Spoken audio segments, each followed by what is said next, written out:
পৌষ মাসকে কি মাস বলে? লক্ষ্মী মাস না সরস্বতী মাস? আচ্ছা, পৌষ মাসকে কি মাস বলে মায়েরা? লক্ষ্মী মাস। আমি আপনাদের বলে যাই, শুনবেন, সুন্দর কথাগুলো শুনবেন। এই পৌষ মাসটাকে লক্ষ্মী মাস বলা হয়। যারা মায়েরা এসেছেন তাদেরকে বলে রাখি, এই পৌষ মাস থেকে কিছু আচার চালু করুন। এইদিকে এঁঠো হাতে, অনেকে দেখবেন আপনাদের বাড়িতে নয়, প্রায় বাড়িতে দেখে নিয়েছি, জুতো পরেই বাড়িতে, চটি পরেই বাড়িতে ঢুকে গেল, অনাচার। যার বাড়িতে লক্ষ্মীর আশ্রয় করতে চান তাকে বলবো জুতো চটি বাইরে রাখুন, জুতো চটি পরে ভেতরে ঢুকবেন না, শাস্ত্র বলল অনাচার। দুই, অনেকে দেখবেন জুতো পরেই বিছানায় শুয়ে দিচ্ছে, চরম চরম চরম অনাচার। এর মতো অনাচার আর হয় না। আপনি তো পয়সা দিতে এসে এই জায়গাটা ভুলেই গেলেন আমি যেটা বললাম। আরে বাবা, বয়স হয়েছে, কিছু মনে করো না, যা বলেছো ভুলেছ। এই দেখেন সবাই লক্ষ্য করুন, এঁঠো হাতে অনেকে দেখবেন জলের বালতি নেড়ে দেয়, এঁঠো হাতে ফ্রিজ নেড়ে দেয়, এঁঠো হাতেই মুছে নিল, ব্যাস হয়ে গেল। নিয়ম হচ্ছে যা কিছু খাবেন একটু হাতে জল নিতে হয়। হিন্দু সনাতন ধর্মে একটা নিয়ম আছে, পবিত্রতা বজায়। একটু চা খেলেও বলতে হয় একটু হাতে জল দিন তো, হাতে একটু জল নিন। মায়েরা, বাড়ি যত পরিচ্ছন্ন রাখবেন, যত পরিষ্কার রাখবেন, লক্ষ্মী তত আসবে। আর বাড়ি যত নোংরা রাখবেন, লক্ষ্মী তত দূরে যাবে। লক্ষ্মী মানে কি? সুখ। নারায়ণ মানে কি? শান্তি। লক্ষ্মী মানে টাকা নয়, লক্ষ্মী মানে সুখ, নারায়ণ মানে শান্তি। বাড়িতে লক্ষ্মী পুজো করবেন পৌষ মাসে, একা লক্ষ্মী রাখবেন না, নারায়ণকে সঙ্গে করে রাখবেন। কারণ সুখ হয় দেহে আর শান্তি হয় মনে। সুখ থাকবে দেহে, শান্তি মনে থাকবে না, আপনার লাভ নাই। এই পৌষ মাস থেকে একটা কাজ শুরু করুন। জ্যোতিষ শাস্ত্র বলছে এক বালতি জলে মঙ্গলবার দিন কিছু লবণ নিয়ে নেবেন বাজার থেকে কিনে। বাড়ির যে অন্ধকার জায়গাগুলো, গোটা বাড়িটা পরিষ্কার করবেন মঙ্গলবার দিন, কিন্তু অন্ধকার জায়গাগুলো দেখবেন, বাড়ির যেগুলো অন্ধকার জায়গা সেগুলোতে অলক্ষ্মীর বাস। জ্যোতিষ শাস্ত্র তাই বলছে যে বাড়ির অন্ধকার জায়গাগুলোতে অলক্ষ্মীর বাস। দেখবেন তক্তার নিচে, ছপ্পরের নিচে অন্ধকার জায়গা। বাড়িতে দেখবেন বড় ঝাল হয়ে, কি বলে, ঝুল বলে ওটাকে না, আর কি মাকড়সা জাল বলে। এই সমস্ত যত বাড়িকে পরিষ্কার রাখবেন তত কিন্তু আপনার বাড়ি ভালো থাকবে, লক্ষ্মী আগমন থাকবে। অন্ধকার জায়গাগুলো বেশি করে পরিষ্কার করবেন। মঙ্গলবার দিন কি দিয়ে মায়েরা? লবণ দিয়ে এক বালতি জলে, দোকান থেকে কিনে, পবিত্র লবণ দিয়ে রান্না করেছেন, ওই লবণটা নয়, দোকান থেকে কিনে। আর দুই, বৃহস্পতিবার দিন এক বালতি জলে একটু কর্পূর নেবেন, ওই কর্পূর মাখানো জল গোটা বাড়িটা পরিষ্কার করবেন, দেখবেন লক্ষ্মীর আগমন অবশ্যই অবশ্যই হবে। এই জন্য এই পৌষ মাসে কিন্তু দেখবেন চাষিবাসী যারা আছেন, চাষি মানুষ, তাদের বাড়িতে কি হয় মায়েরা? ধান পরিপূর্ণ হয়ে থাকে। এই পৌষ মাসে চাষির বাড়িতে ধান আসে, নবান্ন হয় অঘ্রাণ মাসে, হয় না? আর এই পৌষ মাসে সে ধান জড়িয়ে বাড়িতে রাখে, লক্ষ্মীর আটন পাতে। এই পৌষ মাসটা খুব পবিত্র মাস, এই জন্য এই পৌষ মাসকে আমরা সবাই সম্মান দিতে শিখবো। আর একটা কথা আছে, দেখবেন দোকানের দরজাতে দেখবেন লেবু লঙ্কা টাঙানো হয়, জোরে বলুন হয় না? এই লেবু লঙ্কা যদি টাঙাতে হয় তাহলে পৌষ মাস থেকে শুরু করুন, লক্ষ্মী মাস থেকে শুরু করুন। যদি যার বাড়িতে, যার দোকানে লেবু লঙ্কা নেই, লেবু লঙ্কা টাঙান। কেন বলুন তো? লেবু হচ্ছে টক, লঙ্কা হচ্ছে ঝাল। অলক্ষ্মীর প্রিয় খাদ্য কি? লঙ্কার ঝাল, মানে ঝাল আর টক। যদি আপনি দোকানের দরজাতে প্রথমে লেবু লঙ্কা ঝুলিয়ে দিন, তাহলে কি করবে? ঝাল আর টক পেয়ে যাবে, লক্ষ্মী বাইরে বাইরেই চলে যাবে। আর বাড়ির ভেতরে গণেশকে কি দেবেন? লাড্ডু দেবেন। লক্ষ্মীকে কি দেবেন? লাড্ডু দেবেন। ওরা মিষ্টি খেতে ভালোবাসে, লক্ষ্মীকে এবং গণেশকে মিষ্টি দিতে হয়, মিষ্টি খেতে ভালোবাসে। এই যে দোকানে দেখবেন লেবু লঙ্কা টাঙানো হয়, তার একটা যুক্তি আছে। কেন? অলক্ষ্মী ভালোবাসে কি? টক এবং ঝাল। ওই যে লেবু লঙ্কা টাঙিয়ে দেওয়া হয় দোকানের মধ্যে, যেমন টক ঝালটা বাইরে পেয়ে পালিয়ে যায়, দোকানের ভেতরে যেন ঢুকতে না পারে। এটা আমাদের সনাতন ধর্মের মানুষের বিশ্বাস আছে, বিশ্বাসের উপরে কিছু কাজ হয়, এটা বিশ্বাস। আর দ্বিতীয় কি মায়েরা? না, বাড়ির ভেতরে গণেশকে এবং যিনি লক্ষ্মী আছেন তাকে আপনার একটু লাড্ডু দেবেন, মিষ্টি দেবেন, দেখবেন বড় উপকার হবে। বাড়িতে লক্ষ্মী মাসে আপনার কৃষ্ণ পুজো করবেন, কিন্তু মাথায় রাখবেন এই পৌষ মাসে যখন পুজো করবেন, শুরু করুন আপনার কি দিয়ে? কোন ফুল দিয়ে? আপনি সাদা ফুল দিয়ে কৃষ্ণকে পুজো করবেন, হলুদ ফুল দিয়ে কৃষ্ণকে পুজো করবেন, কিন্তু মাথায় রাখবেন ফুল কিন্তু জলে ডুবিয়ে কোনদিন গোবিন্দকে দেবেন না। যে যেখানে বসে আছেন, যদি ফুল গাছ থেকে তুলে আপনি জলে ডুবিয়ে তারপর গোবিন্দকে দেন, মহা অন্যায় হয়। ফুলের উপর জল ছিটিয়ে তারপর দিতে হয়, এটা শাস্ত্রের নিয়ম। ফুল তুললেন, ফুলের মধ্যে জল ছিটালেন, তারপর গোবিন্দকে দেবেন। আর কি মায়েরা? না, পাতাগুলোকে কিন্তু জলে ডুবিয়ে দিতে পারেন, তারপর গোবিন্দকে দিতে পারেন, কিন্তু ফুল জলে ডোবানো যাবে না। কোন ফুল দেবেন, কোথাকার ফুল দেবেন না সবাই লক্ষ্য করুন। ভগবানকে ফুল দেবেন না, শ্মশান ঘাটে ভালো ফুল গাছ আছে ওই ফুলটা তুলে আপনি দেবেন না। নোংরা জায়গায় ফুল গাছ আছে ওই ফুল গোবিন্দকে দেবেন না। তবে হ্যাঁ, ফুল গাছ থেকে ফুল যখন তুলবেন আপনাকে পৌষ মাস থেকে শর্ত করতে হবে কি, যে ফুল গাছ থেকে ফুল যখন তুলবেন ফুল গাছকে বলে ফুল তুলতে হয়, নইলে পাপ হয়। কাউকে না বলে নিলে চুরি করা হয় না, জোরে বলে হ্যাঁ না? তাহলে ফুল গাছ থেকে ফুল তুলবেন, শাস্ত্র বলেছে গলায় কাপড়টা দিয়ে বলতে হয়, হে বৃক্ষ মাতা, তুমি যে বক্ষ বিদীর্ণ করে ফুল দিয়েছো, এই ফুল গোবিন্দ সেবাই দেবো, যেন নিজ গুণে তুমি আমাকে ক্ষমা করে দিও। যদি এই কথা বলতে না পারেন তাহলে গলায় কাপড়টা নিয়ে ফুল গাছকে প্রণাম করবেন, তারপর সেই ফুল তুলে আপনি গোবিন্দকে দেবেন, দেখবেন লাভ হবে। যে যেখানে বসে আছেন, কিছুক্ষণ আগে টপিকটা চালু করেছিলাম, এই পৌষ মাস পৌষ সংক্রান্তির দিনে গঙ্গাসাগরে মেলা হয় নাকি? জেরে বলে হ্যাঁ না? কপিল মুনি আশ্রমে জেরে বলে আছে, কত তাৎপর্য আছে দেখুন বাবা, ওই দূর থেকে নমস্কার করুন। পৌষ মাসে জয়দেবের মেলা হয় না? জেরে বলুন।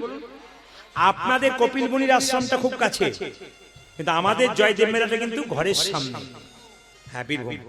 যদি এক বছর জয়দেব মেলা না যায়, গোটা বছরটা যেন অপূর্ণ মনে হয়।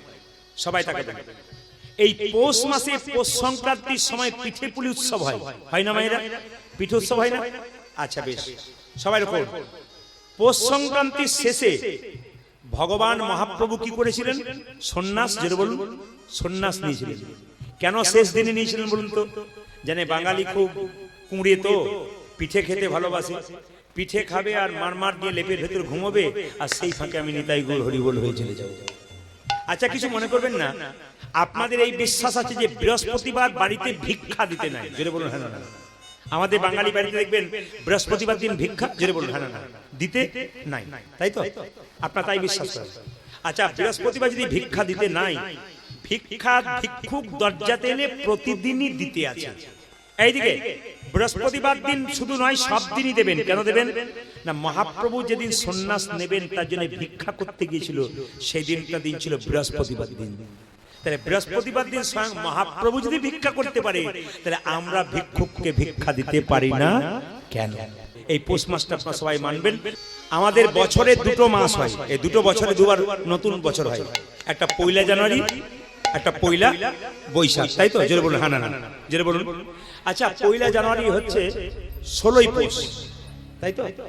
16ই পৌষ পয়লা জানুয়ারি হচ্ছে। আপনারা যারা পয়লা জানুয়ারিতে, সবার কাছে নিবেদন রইল, আপনার ছেলে মেয়ে কিন্তু পিকনিক করতে যাবে, বনভোজন, অবশ্যই পাঠাবেন। কিন্তু একটা কথা বলে দিই, পয়লা জানুয়ারিটা যেন জীবনে বিষময় না হয়, অমৃতময় হয়। আপনার ছেলে যখন যাবে বা আপনারা যখন যাবেন, পকেটে একটা করে ছোট্ট শ্রীমদ্ ভাগবত গীতা নিয়ে যাবেন। এটা কিন্তু আপনাদের কাছে অনুরোধ রইল। আমাকে একজন পুলিশ অফিসার খুব সুন্দর কথা বলেছিলেন, প্রদীপ বাবু আপনি তো কীর্তন করছেন, তো আপনার সঙ্গে একটা কথা আছে আমার। বলে কি না, আপনি বাড়িতে আপনি সবসময় সবাইকে গীতা রাখার কথা বলেছেন। গীতা হচ্ছে স্পিরিচুয়াল ব্যাপার, আর একটা ব্যাপার হচ্ছে কি বলুন তো, টেকনিক্যাল ব্যাপার একটা আছে। সেটা কি বলুন তো? আপনাদের কাছে নিবেদন রইল, সেটা যে গাড়িতে আপনি যাবেন, যে গাড়িতে আপনার ছেলেকে পাঠাবেন, সেই ড্রাইভারটি যেন নেশা টেশা না করে। এইদিকে সেই ড্রাইভার যেন আপনার ছেলেকে পাঠালে ওগুলো বিচার না করলে হবে না, সেই জন্য নেশা না করে। এক নম্বর, গাড়ির কন্ডিশন কেমন আছে ওটা কিন্তু দেখতে হবে, মেকানিক্যাল ব্যাপারটাও দেখতে হবে। আর এই কথা মাথায় রাখবেন যে বাড়ি থেকে পিকনিক করতে গেল, এত জোরে গাড়ি চালালো, গাড়ির অবস্থা ঠিক নাই, চাকা খুলে পড়লো, কিন্তু অ্যাক্সিডেন্ট হয়ে গেল, গোটা সংসারটাই বিষাক্ত হয়ে গেল। আমি চাই আপনার ছেলে মেয়ে ভালোভাবে যাক, ভালোভাবে আসুক। আপনারা যারা সারা বছর ভেবেছেন কৃষ্ণ সেবা করব, কৃষ্ণ ভজন করব, কিন্তু পারেন নাই, আগামী পয়লা জানুয়ারি সবার কাছে নিবেদন রইল, তার আগের দিন 30শে ডিসেম্বর রাত্রিবেলায় প্রতিজ্ঞা করে নিন, কাল সকালবেলা থেকে স্নান করে আমি ভগবানের ভক্ত হয়ে যাব, ন্যায্য মতো গুরুমন্ত্র জপ করব, ভগবানের সেবা করব, আমার জীবন যেন সুন্দর হয়। নতুন বছর নতুন দিন, খোকা নাচে তা দিন দিন, একটা কথা আছে না? আপনার নতুন বছর থেকে শুরু করুন, আপনাদের জীবন শৈলী যেন সুন্দর হয়, আপনাদের জীবন কৃষ্ণময় হয়। যেটা বলুন, রাধা রানী কি, শ্যাম সুন্দর কি, মদন মোহন কি, হরিবাসর কি, সাধুগুরু বৈষ্ণব কি। অহংকার যদি কারো ভেতরে একটুখানি হয়, সবার কাছে করজোরে নিবেদন, ভেতরে যদি একবার অহংকার হয়, ওটাকে গোবিন্দের মন্দিরে এসে খুলে দিয়ে চলে যান, অহংকারের কাপড়টা আস্তে আস্তে। কেন বলুন তো? যার ভেতরে অহংকার ঢুকেছে, ক্যান্সার রোগের মতো তার অবস্থা। একটা শরীরে যেমন ক্যান্সার ঢুকলে তার যেমন কিছু মনে করবেন না মায়েরা, গোটা শরীরটাই নষ্ট হয়ে যায় দিনের পর দিন। যদি কারো ভেতরে অহংকার ঢুকে যায় তাহলে বুঝে নেবেন আপনি শেষ হয়ে গেলেন, একবার পরিষ্কার। যদি ভেতরে কারো ইগো থাকে, প্রেম বলে আইগো, তোমার ভেতরে ইগো আছে, প্রেম বললো আইগো, আমি আর থাকবো না, ভেতরে অহংকার আছে। একটু মন দিয়ে শুনে নেবেন তাহলে বুঝতে পারবেন।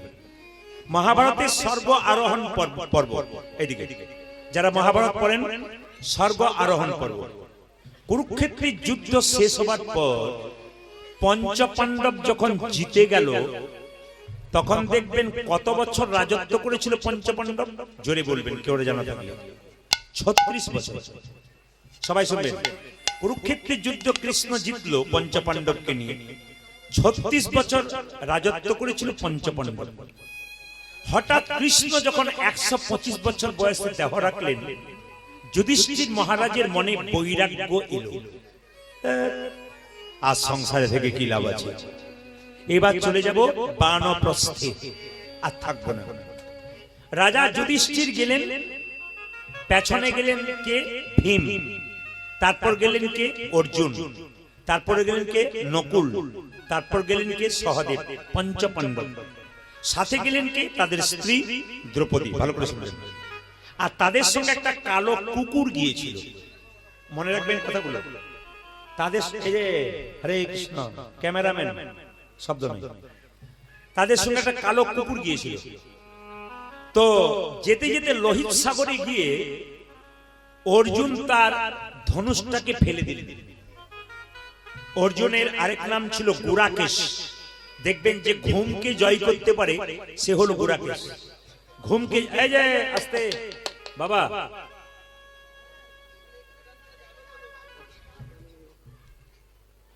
আমি আপনাদের বলছি, শব্দ করবেন না।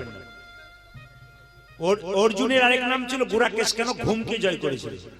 আর অর্জুনের আরেক নাম ছিল সব্যসাচী। সব্যসাচী কাকে বলে মায়েরা? যখন ছেলের নাম সব্যসাচী রাখবেন একটু মাথায় রাখবেন, সব্যসাচী মানে কি?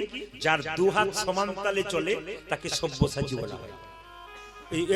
অর্জুনের কিন্তু দুটো হাত একসঙ্গে চলতো, দু হাতে ধনুষ চালাতে পারত। লোহিত সাগরে ফেলে দিয়ে চলে গেলেন। যাচ্ছেন মেরু পর্বতের উপর দিয়ে, রাজা যুধিষ্ঠির আগে যাচ্ছে, ভীম পরে যাচ্ছে, তারপর যাচ্ছে কে? অর্জুন, তারপর নকুল, সহদেব, একটা কালো কুকুর, দ্রৌপদী। হঠাৎ পাহাড় থেকে দ্রৌপদী আছাড় খেয়ে নিচে পড়ে গেল। আর যেই না নিচে পড়ে গেল, দ্রৌপদীর মৃত্যু হয়ে গেল। কিচ্ছু করার নেই, দ্রৌপদী মারা গেল। ভীম জিজ্ঞেস করছে যুধিষ্ঠিরকে, দাদা দ্রৌপদী মারা গেল কেন? কি এমন পাপ করেছিল? স্বর্গারোহণ যাচ্ছে, স্বর্গে যাচ্ছে, হঠাৎ নিচে পড়ে গেল কেন, মারা গেল কেন? শুনে নেবেন কথাগুলো, খুব দামি যুক্তি আছে, শিক্ষা আছে। তখন যুধিষ্ঠির মহারাজ বলল, আমরা পঞ্চপাণ্ডব হচ্ছে দ্রৌপদীর স্বামী। কিছু মনে করবেন না মায়ের, অপরাধ নেবেন না। সমাজে যদি একজন স্ত্রী থাকে আর দুজন স্বামী থাকে, যদি সেই স্ত্রী কোনো ক্রমে দুজন স্বামী থেকে যায়, দুজন স্বামীকে কিন্তু সমানভাবে ভালোবাসতে হবে, এটা কর্তব্য। দ্রৌপদী কিন্তু পঞ্চপাণ্ডবের মধ্যে সবাইকে সমানভাবে ভালোবাসা দেওয়া উচিত ছিল, কিন্তু দেয় নাই। সবচাইতে বেশি ভালোবেসেছিল কাকে বলুন তো? হ্যাঁ, আপনার দক্ষিণ 24 পরগনা, উত্তর 24 পরগনা যারা আছেন তারা কিন্তু এই সমস্ত ব্যাপার খুব পাকা, এ বলবার আগে উত্তর দিতে পারে। তা ভালোবাসা নয়, এই অহংকারের জন্য দ্রৌপদী কিন্তু নেতাই গৌর হয়ে গেল। এই দিকে এখানে একটা শিক্ষা আছে, বাড়ির যিনি মালিক হবেন তাকে ভালোবাসতে হবে প্রতিটি পরিবারের সবাইকে সমান তালে। যদি আপনি ভালোবাসা কাউকে বেশি দেন, কাউকে কম দেন, তাহলে আপনি অপরাধ করছেন। অনেক ছেলেরা বলে, আপনি যে মা বলেন, মায়ের কথা বলেন, আমার মা বড়জনকে ভালোবাসে, আমাকে বেশি ভালোবাসে না। ভুল করছে আপনার মা, ভুল করছে। কিন্তু আপনার একটা কর্তব্য আছে, কেন? আপনার মা আপনাকে জন্ম দিয়েছে, আপনার কর্তব্য আপনি পালন করুন। যা করেছে করেছে, আপনি কর্তব্য পালন করুন। হরে কৃষ্ণ। হঠাৎ করে দেখা গেল মায়েরা, সহদেব মারা গেল। সহদেব আছাড় খেয়ে পড়ে গেল, সহদেবের পরে মারা গেল। যুধিষ্ঠিরকে জিজ্ঞেস করছে ভীম, আচ্ছা সহদেব মারা গেল কেন? বলে সহদেব একটা অহংকার ছিল, কি জানেন? সহদেবের জ্ঞানের অহংকার ছিল। ও ভাবতো আমি সবচেয়ে বড় জ্ঞানী, আমার মতো পণ্ডিত আর কেউ নেই। এই পৃথিবীতে যারা বাস করছেন মানুষ রূপে, যদি বড় বড় পণ্ডিত রূপে নিজেকে মনে করেন আমি পণ্ডিত, আমি বেশি জানি, এ আমার চাইতে কম জানি, আপনি ভুল করছেন। কেন বলুন তো? অহংকার পতনের মূল। মনে কেন কর বিদ্যার গৌরব, স্মৃতি শাস্ত্র ব্যাকরণ নানা ভাষা আলোচন, বৃদ্ধি করি যশের সৌরভ। কিন্তু দেখো চিন্তা করি, যদি না ভজিলে হরি, বিদ্যা তব কেবল গৌরব। রাধে রাধে। অহংকার চলবে না, প্রতনির মূল। বিদ্যার অহংকার করা যাবে না। কিছুক্ষণ পরে নকুল মারা গেল। এদিকে নকুল আছা খেয়ে পড়ে। আসলে নকুল একটা অহংকার ছিল, নকুল দেখতে খুব সুন্দর ছিল। মায়েরা, আমি তো দেখেছি, কিছু মনে করবেন না, প্রায় জায়গাতে কীর্তন করতে যাই, বাড়িতে বাড়িতে বাসা হয়, কীর্তন শুনতে যাওয়ার আগে অনেক মা রংটা কালো, সে আবার পাউডার নিয়ে এমনি এমনি করে, আবার দেখবেন কত রকম করে, এগুলো দেখি আর কি। তো লক্ষ্মী নারায়ণকে বলছে, দেখো রংটা কালো দিলাম, আবার পাউডার দিয়ে চুনকাম করছে। নারায়ণ বলছে, লক্ষ্মী নারায়ণকে যেন এই কথা বলেছে, নারায়ণ বলছে যতই ও পাউডার দিয়ে মাখুক, ধুয়ে দিলে কিন্তু ওই রংটাই বেরিয়ে চলে আসবে। মানে আমি যা দিয়েছি কোনো কিছু করার নেই।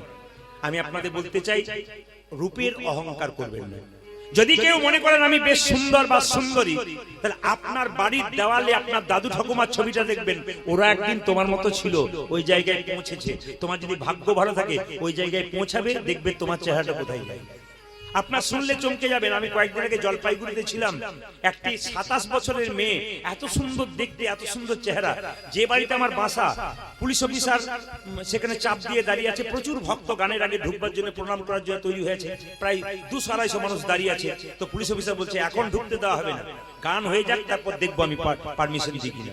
হঠাৎ তিনি বাইরে বেরিয়ে একজনের সঙ্গে কথা বলে এসে বলছেন, একজনকে আপনাকে দেখা করতে হবে। বললাম কি? পাঠিয়ে দিই। এলেন, দেখলাম একটা 27 বছরের মেয়ে, খুব সুন্দর দেখতে, চোখের নিচে একটু কালি পড়ে গেছে, দেখে মনে হচ্ছে সুন্দরী খুব। তিনি আমাকে প্রণাম করে বললেন, বাবা আমার যে দুরারোগ্য ব্যাধি ধরেছে, তাতে আমি চলবার পথে। বললাম বুঝতে পারলাম না। বলছে আমার ক্যান্সার হয়েছে। একটি মাত্র 3 বছরের বাচ্চা, ওই মেয়েটার ক্যান্সার হয়েছে। এত সুন্দর দেখতে, সঙ্গে সঙ্গে শরীর আস্তে আস্তে কালোর দিকে যাচ্ছে, স্টেজ 2। এখন বলছি আমি বাঁচবো তো? আমরা গোবিন্দের কাছে প্রার্থনা করো, ভগবানের লীলা, যদি ভগবানকে ভালোবাসতে পারো, ভগবান এমন কিছু নাই যে করতে পারে না, এগুলো আমাদের কোনো হাত নাই। খালি ঈশ্বরের কাছে প্রার্থনা করবো যে তুমি ভালো থাকো। ঈশ্বরের কৃপা যদি হয়, অনেক কিছুই হয়, তুমি ভালো হয়ে যেতে পারো। সবাই লক্ষ্য করুন ভাইরা, আমি আপনাদের বলবো, যারা মনে করে আমি খুব সুন্দর, এমন একটা রোগ নামক পোকা শরীরে ঢুকে যাবে, আপনার সুন্দরটা 1-2 মাসের মধ্যে শেষ হয়ে যাবে। তাই যে যা পেয়েছেন গোবিন্দের কৃপায়, সুন্দর হন আর যা হন, ভাববেন ভগবান যেটা দিয়েছে সেটা নিয়ে সন্তুষ্ট থাকবেন, অহংকার করবেন না। যেটা নকুলের ছিল বলে নকুল মারা গেল। কিছুক্ষণ পরে মারা গেল কে? অর্জুন। পাহাড় থেকে পড়ে মরে গেল। ভীম যুধিষ্ঠিরকে জিজ্ঞেস করে, দাদা অর্জুন মারা গেল? বলছে অর্জুনের অহংকার ছিল যে আমি 2 হাতে তীর চালাতে পারি, তো আমার 2 হাত সমাহাত চলে, আমি একদিনই শত্রুকে দমন করব। কিন্তু পারেন না, খালি মুখে ওই কথা বলতো, কিন্তু পারে না। এই অহংকারের জন্য মারা গেল। কিছুক্ষণ পরে ভীম গড়গড় গড়গড় করে পড়ে যাচ্ছে, আর মরবার আগে চিৎকার করে বলছে, দাদা আমি মরতে চলেছি কেন? বলে তুই মরছিস তার একটা কারণ আছে। বলে কি? যখন খাবার দেওয়া হতো, তখন তুই সব খাবারগুলো আগে খাবার চেষ্টা করতিস, অন্যের কথা ভাবতিস না, অন্যের ভাগ তুই খেয়ে নিতিস। আমি আপনাদের বলতে চাই, যদি মনে করেন যে ভাগ সমানভাবে, কিছু মনে করবেন না, ভাইয়ে ভাইয়ে ভাগ যদি সমানভাবে পান, আর সেই ভাগ যদি কেউ কারো চুরি করে নেয়, আপনি ভাববেন আমি বড় লোক হলাম, আপনি প্রথম ঠকলেন। কেন? আপনি অসুখী হবেন, যিনি কম পেয়েছেন উনি সুখী হবেন, আর যিনি লোকে নিয়ে নিয়েছেন উনি প্রথম দুঃখী হবেন। এটা আমরা বুঝি না, এই জায়গাটা আমাদের ভুল। নিয়ে নিলেই শান্তি না, এই জায়গাটা আমাদের ভুল। যা দিয়েছেন গোবিন্দ তাই নিয়ে সন্তুষ্ট থাকলে, কেউ যদি নিয়েছে চালাকি করে ঠকিয়ে, নিয়ে নিক, ঠকালে ও ঠকবে, আপনি ঠকবেন না, আপনি এগিয়ে যাবেন।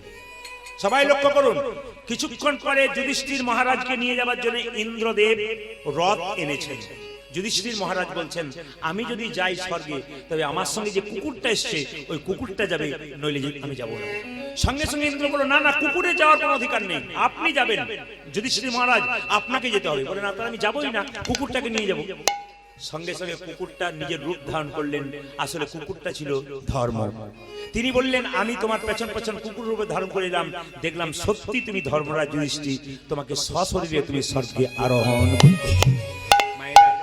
সত্য যদি থাকে, ভালোবাসা যদি থাকে, পবিত্র যদি থাকে, সেই মানুষ কিন্তু এক জায়গায় যায়। আমাদের মধ্যে দুর্নীতি, অন্যায়, অত্যাচার দিনের পর দিন বাড়ছে বলে আমাদের সুখ নাই, শান্তি নাই। পবিত্রভাবে জীবনযাপন করুন, ভগবানের চরণে সঁপে দিন, দেখুন আপনার জীবনে একটা পরিবর্তন হয়ে যাবে। এ জগতের বন্ধুত্ব আর ভগবানের বন্ধুত্ব দুটোর মধ্যে তফাৎ আছে।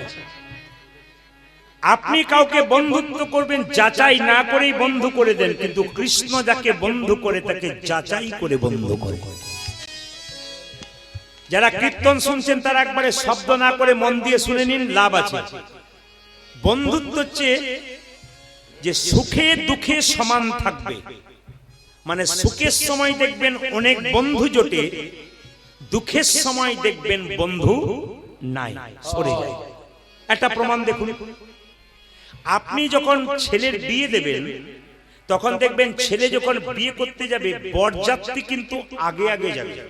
জোরে বলুন হ্যাঁ না না। বর যায় পেছন পেছন, বরযাত্রী যায় আগে আগে। কেন বলুন তো? আনন্দের দিন খাবে দাবে আনন্দ করে বাড়ি আসবে, তোমার যা হবে হবে। আর যখন আপনি মারা যাবেন আপনার মৃতদেহটা আগে আগে যাবে, আর আপনার আত্মীয় স্বজন বন্ধু বান্ধব আপনার পেছন পেছন যাবে। এর থেকে কি শিক্ষা দিলেন? দুঃখের দিনে মানুষ পেছনে থাকে, আর সুখের দিনে মানুষ আগে থাকে। এই জন্য আপনাদের কাছে নিবেদন রইল, সুখে দুঃখে সমান থাকবেন, তবে বন্ধুত্ব বজায় থাকবে। আমি একটা প্রমাণ দিই। আমার পাশের বাড়িতে একটা ছেলের 18 তারিখে বিয়ে গেল, এইদিকে 18 অগ্রহায়ণ।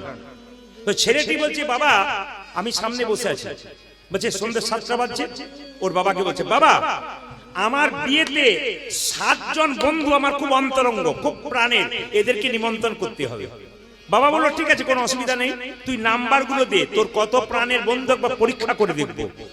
তো বাবা কি করলেন সবাই লক্ষ্য করুন, বাবা যেই না 9টা বাজছে অমনি সব বন্ধুগুলোকে ফোন করলো, একবার আয় তো, আমাদের খোকনে বিরাট বিপদ, হসপিটালে নিয়ে যেতে হবে। 7 জনের মধ্যে 3 জন এলো, আর 4 জন অজুহাত দেখিয়ে সরে গেল। তখন ছেলেকে বাবা বলল, দেখ এই 3 জন তোর প্রাণের বন্ধু, শুধু সুখে নয় দুঃখের দিনে তোর কাছে প্রাণ দিতে এসেছে। তাই বন্ধুত্ব পরীক্ষা হয় কখন মায়েরা? সুখের দিনে নয়, দুঃখের দিনে বোঝা যায় কে কার কতখানি বন্ধু। উৎসবে ব্যসনে চৈব, মানে সুখে যেমন দুঃখে তেমন। এইদিকে রাজনৈতিক পরিস্থিতি যখন দেশে দেখা দেয়, রাজনীতির দুর্বলতা যখন দেখা যায়, রাজনীতির পরিস্থিতি খারাপ দেখা যায়, তখন যেন বন্ধু বন্ধু না সরে যায়। আমি এই রাজনীতি দলে আছি, ওই রাজনীতি দলে আছে, এই নিয়ে যেন বন্ধুত্বের ফাটল না বাঁধে, এটা আমার নিবেদন রইল। কেন বলুন তো? রাজনীতি থাকবে ব্যালট বক্সে, আর বন্ধুত্ব থাকবে হৃদয় মাঝে। রাত্রি 12টার সময় আপনি বিপদে পড়েছেন, কেউ আপনাকে বাঁচাতে আসবে না, আপনার পাশের বাড়ির বন্ধুই কিন্তু বাঁচাতে আসবে। তাই গ্রামে গ্রামে পাড়ায় পাড়ায় সম্পর্কটা ভালো করব। রাজনীতি ব্লাড বক্স বক্সের মধ্যে, কিন্তু আপনার প্রেম বা ভালোবাসা ভক্তি সব কিন্তু হৃদয় মাঝে। আর কি দুর্ভিক্ষের সময় যেন এক থাকা যায়, এরাই বন্ধু। কলকাতা গেছে কাজে 2 জন বন্ধু, দুর্ভিক্ষ দেখা গেছে খাবার নাই, মাত্র 1খানা রুটি পেয়েছে দোকান থেকে কিনতে, দুজনে অর্ধেক অর্ধেক করে ভাগ করে খেলো, ইনি হচ্ছেন বন্ধু। দুর্ভিক্ষে শ্মশান ঘাটে যখন আত্মীয় স্বজন মারা গেল, তখন সে যখন যাচ্ছে তার সঙ্গে তার বন্ধু প্রাণপণ দিয়ে আগে আগে যাচ্ছে, ইনি হচ্ছেন বন্ধু। কৃষ্ণ সুদামার বন্ধুত্বটা একটু আপনাদের বলে যাই মায়েরা। এই কৃষ্ণ সুদামার বন্ধুত্ব একটু আপনাদের বলবো, যে যেখানে বসে আছেন একটু মনোনিবেশ করে শুনবেন। কৃষ্ণ সুদামা জন্মগ্রহণ করেছিল কোথায়? বৃন্দাবনে। দেখুন, বৃন্দাবনে যার মৃত্যু হয়, বৃন্দাবনে যার জন্ম হয়, তার ভাগ্য ভালো। আপনি কি ভাবছেন ওই বৃন্দাবন? না, যেখানে যেখানে হয় হরির নাম সংকীর্তন, নিত্য নবদ্বীপ, নিত্য বৃন্দাবন, এইটাই নবদ্বীপ, এইটাই বৃন্দাবন। যদি এখানে কারো মৃত্যু হয়, এতেও কিন্তু নবদ্বীপ বৃন্দাবনে মৃত্যু হয়। জন্ম কোথায়? যেখানে যেখানে হোক, কিন্তু মৃত্যুটাও যেন ভালো জায়গায় হয়, এটা যেন আমরা চাই। সুদামা জন্মগ্রহণ করলো কোথায়? সবাই লক্ষ্য করুন। আচ্ছা মায়েরা, সব বুঝলেন। শুভ কার্তিক মাস জন্ম নিল কি মাসে? জোরে বলুন। আশ্বিন মাসে, কার্তিক মাস। আচ্ছা, একাদশী ছিল উত্থান একাদশী। তাহলে দেখুন, 12টা মাসের মধ্যে 3টে মাস খুব গুরুত্বপূর্ণ। একটা মাঘ মাস স্নানের জন্য, আর এইদিকে আর বৈশাখ মাস কি জন্য? জল দানের জন্য। যাদের জায়গাতে মারোয়ারি জাতি আছে, মারোয়ারি দেখে নেবেন আপনারা, যত যত বড় বড় ব্যবসায়ী আছে সব কিন্তু মারোয়ারি। এরা কিন্তু ভোরবেলায় ঘুম থেকে উঠে স্নান করে গোবিন্দের চরণে পুজো পাঠ করে, তারপর কিন্তু দোকানে যায়। আর আমাদের দেখবেন পায়খানা কাপড়ে, প্রস্রাব কাপড়েই দোকান খুলে দিলে দুপুরবেলায় স্নান করবে। ব্যবসায় উন্নতি কারা করবে?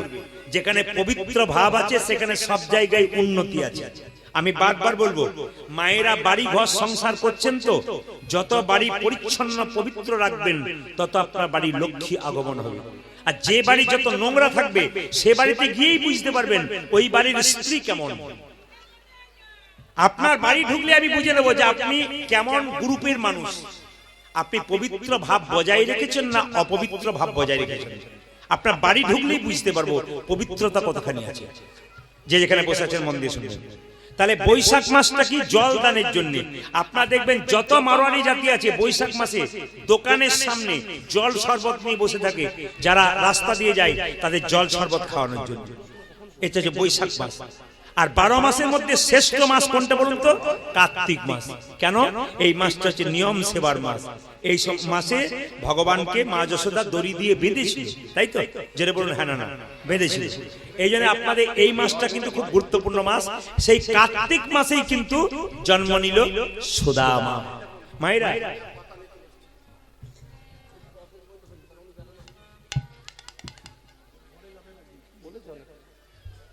ইনি আবার 1 পাতা 1.5 পাতা কোশ্চেন নিয়ে এসেছেন। এই কোশ্চেন দিয়ে রাত কাটিয়ে দিই, আর পালাপত্র কিছু করবো না। আমার সবচাইতে দুঃখ লাগে আপনাদের জন্য যারা কাগজপত্র আনেন। আমি কিন্তু সব ধরনের উত্তর দিয়ে দেবো, কিন্তু প্রশ্ন হচ্ছে আমার সবচাইতে দুঃখ লাগে যাদের জানার দরকার তারা বাসায় যায় না কেন। আমি তো দুপুর থেকে এসেছি, কই একজনের তো মাথা গরম করেন। তার মানে কি? এর প্রমাণ কি? যে আমি কত জানি একবার দেখাতে চাই না। কি বলছেন? হরে কৃষ্ণ। জ্ঞানী ব্যক্তিরা আসরে, যারা জ্ঞানী ব্যক্তি হয় আসরে কোনো কোশ্চেন নয়, আসরে কোনো কথা না। কারণ আসরে ভক্ত লীলা শুনছে পবিত্র ভাব নিয়ে, সেই সময় ডিস্টার্ব দেয় না। আপনার জানার দরকার হলে আপনি বাসায় যাবেন। আমি দুপুর থেকে এসে বসে আছি দিব্যি বাসাতে, আপনার তখন সময় হলো না। এখন নিজেকে প্রমাণ দিচ্ছেন কারণ যে আমি এত জানি বা এত জানবার দরকার। আপনি জেনে নেবেন। ঠিক আছে, বেশ। হরে কৃষ্ণ। জয় বলুন রাধা রানী কি, সুদামা ঠাকুর কি, সুদামা ঠাকুর কি, সুদামা ঠাকুর কি। তাহলে বৈশাখ মাস কার্তিক মাসে জন্ম নিল কে বলুন তো? সুদামা ঠাকুর। এই সুদামা কি কে? যে কথা আমি আপনাদের বলে দিয়ে যাই, যারা জ্ঞানীজন আছেন, বুদ্ধিমান মানুষ, ভক্ত আছেন, তাদেরকে বলি। এবার কিন্তু গানটা কীর্তনটা নষ্ট করবার মূলে এটাও দরকার, ওটাও দরকার। কেন? এই যে আপনার সেবাতে বসালেন না, এই সেবাতে যে বসলো, কীর্তন শুনতে শুনতে বলুন তো কীর্তন আগে না এইটা আগে? জোরে বলুন। কীর্তন আগে কয়েকজনের, আর বাকি সব দেখছেন যখনই বসছে তখন মাথা উঁচু করে। আমাদের পাড়া থেকে এসে বসে গেল নাকি না? এই যে একটা ভাব। তার মানে কি একটা ছেলে যদি পড়াশোনা করতে বসে, সেই সময় মা যদি বলে এসে আয় খেয়ে নে, ও যদি একবার খেয়ে নেয়, ও লেপ খুঁজবে না পড়া খুঁজবে? যে কোনটা খুঁজবে? তা আপনারা যারা ভক্ত তাদের জন্য বললাম প্রসাদ খাওয়ার ব্যবস্থা আছে, কিন্তু প্রসাদটা আপনার শেষে গ্রহণ করবেন। যারা প্রকৃত ভক্ত কীর্তন শুনবেন, প্রসাদ গ্রহণ করবেন। জোরে বলুন সুদামা বিপ্র কি। এই সময় যে যে উঠবে তাকে বোঝা যাবে উনি কিন্তু কীর্তন শুনতে আসেন নাই, খেতে এসেছেন। না, প্রসাদ পাবেন, প্রসাদ সবাই পাবেন, কিন্তু কীর্তনটা শুনে নিন। যাদের দূরে বাড়ি তাদের ছেড়ে দিন। জোরে বলুন সুদামা বিপ্র কি, সুদামা বিপ্র কি। তেতার ভরত এসে সুদামা হলো। একটু জেনে নিন, তেতা যুগে রামচন্দ্র কত বছর জন্য বনবাসে গিয়েছিল? জোরে বলুন মায়েরা। 14। আচ্ছা আচ্ছা আচ্ছা, এবার সবাই বলুন তেতা যুগে রামচন্দ্র 14 বছরের জন্য বনবাসে গেল। কেন 12 বছরের জন্য গেল না? কেন 16 বছরের জন্য গেল না? কার জন্য গেল বলুন তো? কৌশল্যা, কৈকেয়ী না সুমিত্রা? জোরে বলুন। কৈকেয়ীর জন্য। তো কেন গেল না? আসলে 14 বছর 12 বছর মানে এক যুগ। আমাদের সমাজে কেউ যদি 12 বছরের জন্য বাইরে চলে যায় তাকে কিন্তু মৃত বলে ঘোষণা করা হয়। তার সাধ্য কাজ করানো যেতে পারে। জোরে বলুন হ্যাঁ না? আপনাদের দিকে চালু আছে কিনা জানি না, শাস্ত্রের নিয়ম অনুযায়ী হিন্দু ঘরে সব চালু থাকবে। এই জন্য কই এমন ভাবে চাইলো যে 12 বছর পেরিয়ে যাবে, আমার ছেলে রাজা হয়ে যাবে, 14 বছর হলে তো আর রামচন্দ্রকে খুঁজেই পাওয়া যাবে না। এই ভাবনা চিন্তা করে তিনি 14 বছরের বনবাস চাইলেন। ভরত হলো তেতা যুগের রামচন্দ্র, ভরত হলো দাপরে সুদামা। কেন হলো একটু দেখুন। রাজা দশরথ একবার যুদ্ধে গিয়েছিল মা, তো যুদ্ধে যাওয়ার পরে তার আঙ্গুলে একটা বিরাট বড় ঘা হয়েছিল, ক্ষত, সবাই তাকাবেন। তো আঙ্গুলের ঘাটা ভালো হচ্ছে না, কবিরাজ বলল তোমার আঙ্গুলের ঘা ভালো হচ্ছে না, একটা কাজ করলে ভালো হবে। বলে কি?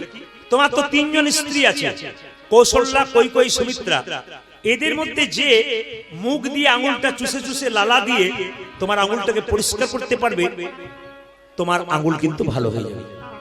তাহলে মায়েরা, স্বামীর যদি আঙ্গুলে ঘা হয় আর স্ত্রীকে যদি বলে যে তুমি মুখের ভেতর ঢুকিয়ে লালা দিয়ে পরিষ্কার করো, আপনারা পারবেন তো?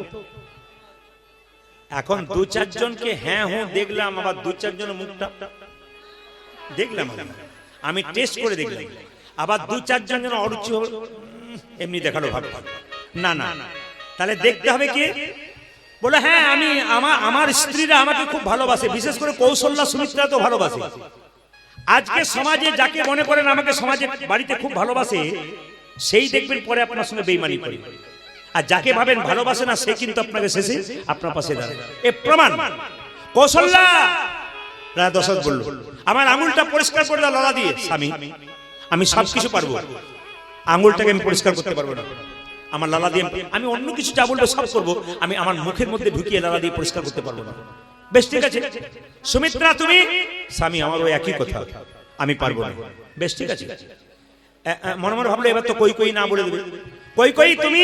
স্বামী, আমি তোমার আঙুল মুখে দিয়ে লালা দিয়ে পরিষ্কার করে দেবো। একই তুমি? হ্যাঁ।